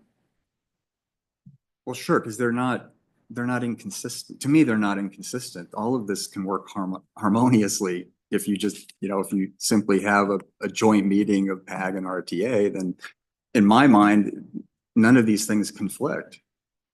Last year, in April 4th of 2024, we had a review of the performance of Mr. Mogimi, and it was just a PAG meeting. And it was agendized and the PAG agendized correctly, may I say. And it was not a joint review of the PAG RTA director. How did that happen? Nobody objected. There's objections, so I'm bringing them to your attention. Nobody objected. So to me, that's a waiver of it, so I don't worry about it. Madam Chair, So, can I just ask a question? Mayor Murphy, before you start, I want to make sure that we settle first who exactly made the mistake in agendizing this item. It is a responsibility of the executive director? Madam Chair, I would say so, yes, as the head of the administration, yes. Mr. Mogimi, what happened? Why did the ARS provisions magically disappear from posting this executive Yeah, session? Madam Chair, again, I was off that day and I was. Who en did you route. ask in your staff to do this? If I may, let me explain at least the perspective here in the context. So no access to computer, trying to assist and comply with your request by phone. So the direction that I provided to staff was to use the same exact language as your memo. So this way there's no confusion. And unfortunately, again, because there was no time and we were trying to meet the 24-hour notice, typically we would have our attorney review and post, and unfortunately, we didn't have the opportunity to do that, and it was posted without our attorney's review. So you mean to tell me that you have a dumb phone? You don't have email available in your smartphone? I was en route, in flight, and was trying to do my best to comply with your request. And who in your staff was responsible to put this? Because the ARS has shown up in every single PAG meeting except this one. It's ultimately my responsibility. Okay, so I don't know if there are any more questions or comments, Mr. Mayor Murphy. No, just one for Thomas. When it comes to HR issues and open meeting law, because we've been dinged in our town for a couple times on open meeting law violations, that is there any other higher consideration than to try to at least be compliant with the open meeting law, especially where it applies to HR issues? Well, Madam Chair, if I may, Mayor Murphy. I mean, in everything that the municipalities do and the county, you all know this, you have to comply with the open meeting law.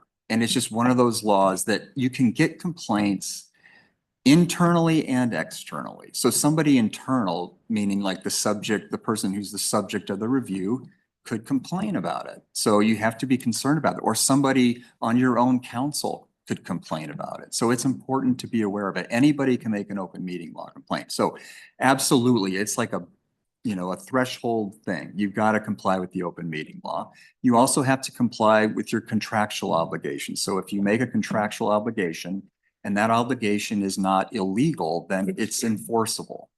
These things can be waived. Sometimes people waive provisions of contracts, and sometimes their silence can legally be interpreted as a waiver. But if someone's objecting to it, then you have to be aware then that you know, is a concern. It's a legal concern. And creates a record, correct? Certainly, yes. Thanks. Chairman Jose? Madam Chair, members of the board, and others. So I guess it sounds like, is what I'm understanding, there wasn't a mistake, there was an omission, someone didn't do something. It could have been, possibly could have made all the appropriate deadlines, I guess, if all the ducks were in line, so to speak. I think we all have roles and responsibilities of organizations to do. So that's one issue. And I think I would like probably discuss more, but probably not in an open meeting, so to speak. I think this, because we have to be, at least I think we have to be careful about start pulling out names and things like that. But of heads of organizations and entities, we have to take the fact that, okay, it's my responsibility, I failed, you know, or whatever. So we didn't meet that. We didn't meet that. The role of the executive director, the role of the attorneys, and I'm not saying this in any disrespectful way, I'm just hearing from what I'm hearing. Number one, I was in flight, I wasn't able to do that. I wasn't in office or whatever. These positions are high positions and have high responsibilities to meet the demands of the board or demands of the authority there. So it appears that something didn't happen. And now we're sitting here trying to figure out what the next steps are. I think number one, okay, request was submitted through the proper protocols and all this and that. It didn't get posted properly. What are the consequences of that? Possible litigation or public criticism and all these things that we're not following the laws and so forth like that. My humble thought is that I guess in order to, and being the attorney, in all the respects, I think there should have been the proper legal advice given on that, regardless of the timing and so forth. That didn't happen. It didn't happen. And so in order to do it correctly, then I guess we'll have to do a do-over, I guess, if that's what you want to call it. But yet we have individuals responsible for guiding us and giving us that administrative and legal advice on how to do it, what to do, what not to do. I was also gonna ask, and I think and no, I'm not trying to jump the gun, Madam Chair, but I guess except the fact it wasn't done properly. I think everything led up to where it was supposed to get posted, and that's where it broke. That's where it fell apart right there. Whether that was intentionally or unintentionally or just for whatever reason. And then the whole review of this, and I'm not sure if I'm jumping the gun on this and going to the next one, Madam Chair, but my question was whether it can be answered now or later is that, and I think I have the answer just based on all the discussion. But in one of the emails, it says, that the PAG and the RTA Board of Directors in a joint session to review that. My question was, where does it say that? Where does, what bylaws or what law or what statute, what policy does it says that there has to be a joint review in there? Because then I'm hearing that in a previous, there was not a joint review. But then I'm hearing, and I think this is from Mr. Benavides, it talks about that there should be, or someone brought that attention, brought to attention to executive directors. Performance should be conducted in a joint review.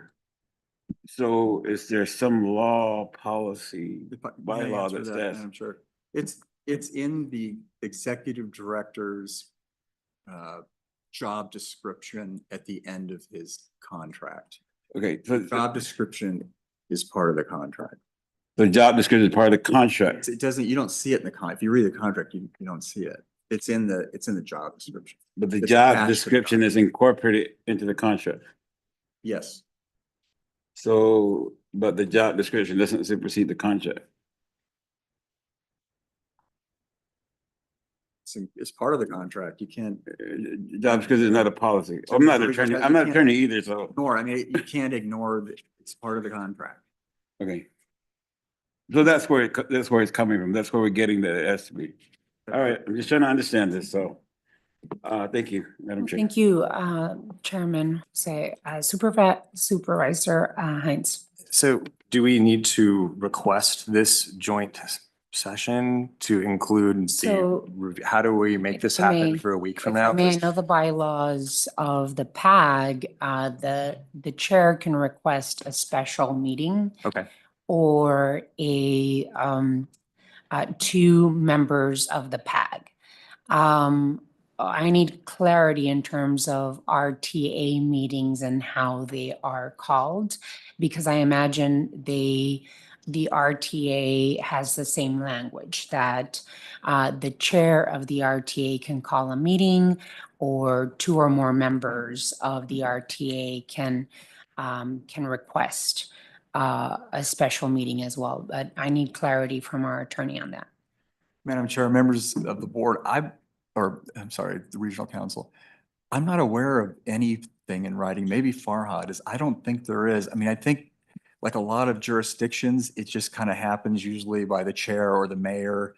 You know, somebody calls a meeting. Most bodies meet couple times a month. I mean, a special meeting can be called by the chair or the mayor. So I don't think there is anything, Madam Chair, that I'm says sorry, how but it gets that, done. that's not an acceptable response. You don't think? Show us. You could go online and try and find the RTA bylaws and how we put together the meetings for the RTA. We could give you a 15-minute break and we can find a solution today. You're our attorney, Mr. Benavides. You tell us, you should know this by heart, how we can call for a special meeting of the RTA, because I know for a fact that the bylaws for the PAG say that the chair can call a special meeting of the PAG within 48 hours of calling it. So you tell us.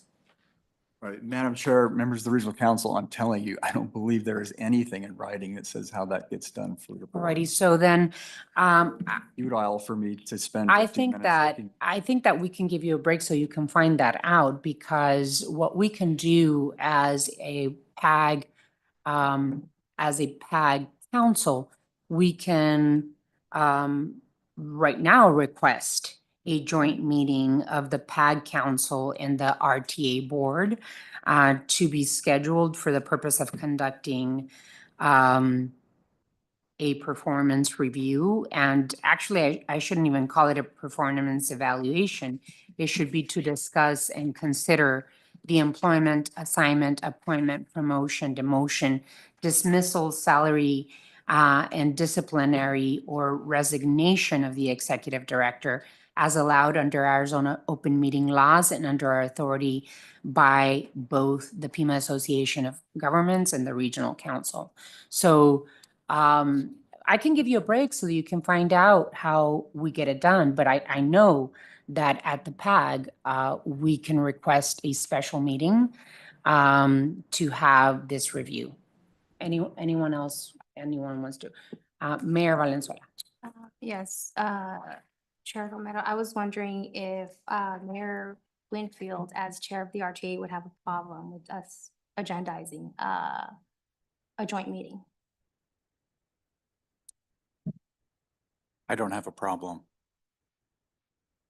So then I would suggest to that end, that we make a motion to request a joint session of the PAG Regional Council and the RTA Board be scheduled for the discussion and consideration of the employment, assignment, appointment, promotion, demotion, dismissal, salary, disciplining, or resignation of the executive director as allowed under the Arizona open meeting laws and our authority as a Pima Association of Government Regional Council. And I make that as a form of a motion. And I will second that. Should we also add appointment of an interim director? Should that be necessary, and consideration of our legal counsel's contract for the same meeting? I will accept that amendment. Thank you. So there's a motion and a second. Any further discussion?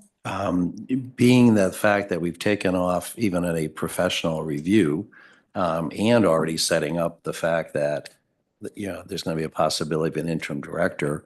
Obviously, it seems like there's being something that's being communicated.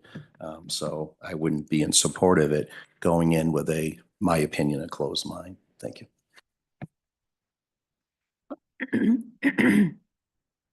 I don't know if you had the opportunity to read the memo that from Supervisor Hines requesting this item, but that's the information we all have. So there's a motion and a second. Any further discussion of having a joint meeting at the PAG, RTA Council and Boards? Mayor Romero. Mayor Winfield. So you mentioned, I know there was reference to this memo from Supervisor Hines. Was that distributed to the board? It's attached. It was attached? Yeah. Was it distributed? Mr. Yes, Farhad? ma'am, it was attached to the email and to the packet. Okay. Any further discussion on this item? What date? Alrighty. Is there a I date? think that within the next 7 to 10 days, we need to schedule a special meeting of the joint RTA PAG boards. Jackie, I just want to make sure that you got the language for to agendize the meeting and publicly. I'll probably go back to the audio. Okay. Alrighty, and I just want to make sure that this error does not happen again. Mr. Benavides, can you make sure that the language that we are requesting is clearly posted with enough time for the public to know, both physically and on the website of the PAG RTA? Mayor Valenzuela. Thank you, Chair Romero. I would also like to have some options for some dates because I wasn't asked that for this meeting and I just kind of had to move things around. So if you can send a couple of dates, please, at least 3. Thank you. So within the next 7 to 10 days, agendarize correctly. Mr. Benavides, you're our attorney. Can you make sure that the language is correct? Okay. And then, of course, that we, I don't know, Jackie, if you're responsible for helping the PAG RTA boards find a meeting date, or who's responsible? You help us usually with that. Can you make sure that we do that? Okay. Alrighty. Let's go to roll call. Madam Chair, I got one question. Sorry. My apologies. Should I ask it? So unless I understood, I thought that the RTA chair had no problem with you just agendizing it.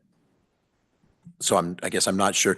We started with some motions and some of the things, but then I thought when we went through it, because there's no RTA thing, it could either come from vote, and I've no problem voting on it if we need to vote on it, but I thought, and Mayor Winfield, I just want to clarify if that's correct. Well, just for clarification, I wasn't consulted for this previous. Okay. And that's So what we're we'll- doing. We're requesting, right? That's what the language that I asked, that we request a joint session of PAG Regional Council and RTA Board. Alrighty. Ready? Nay.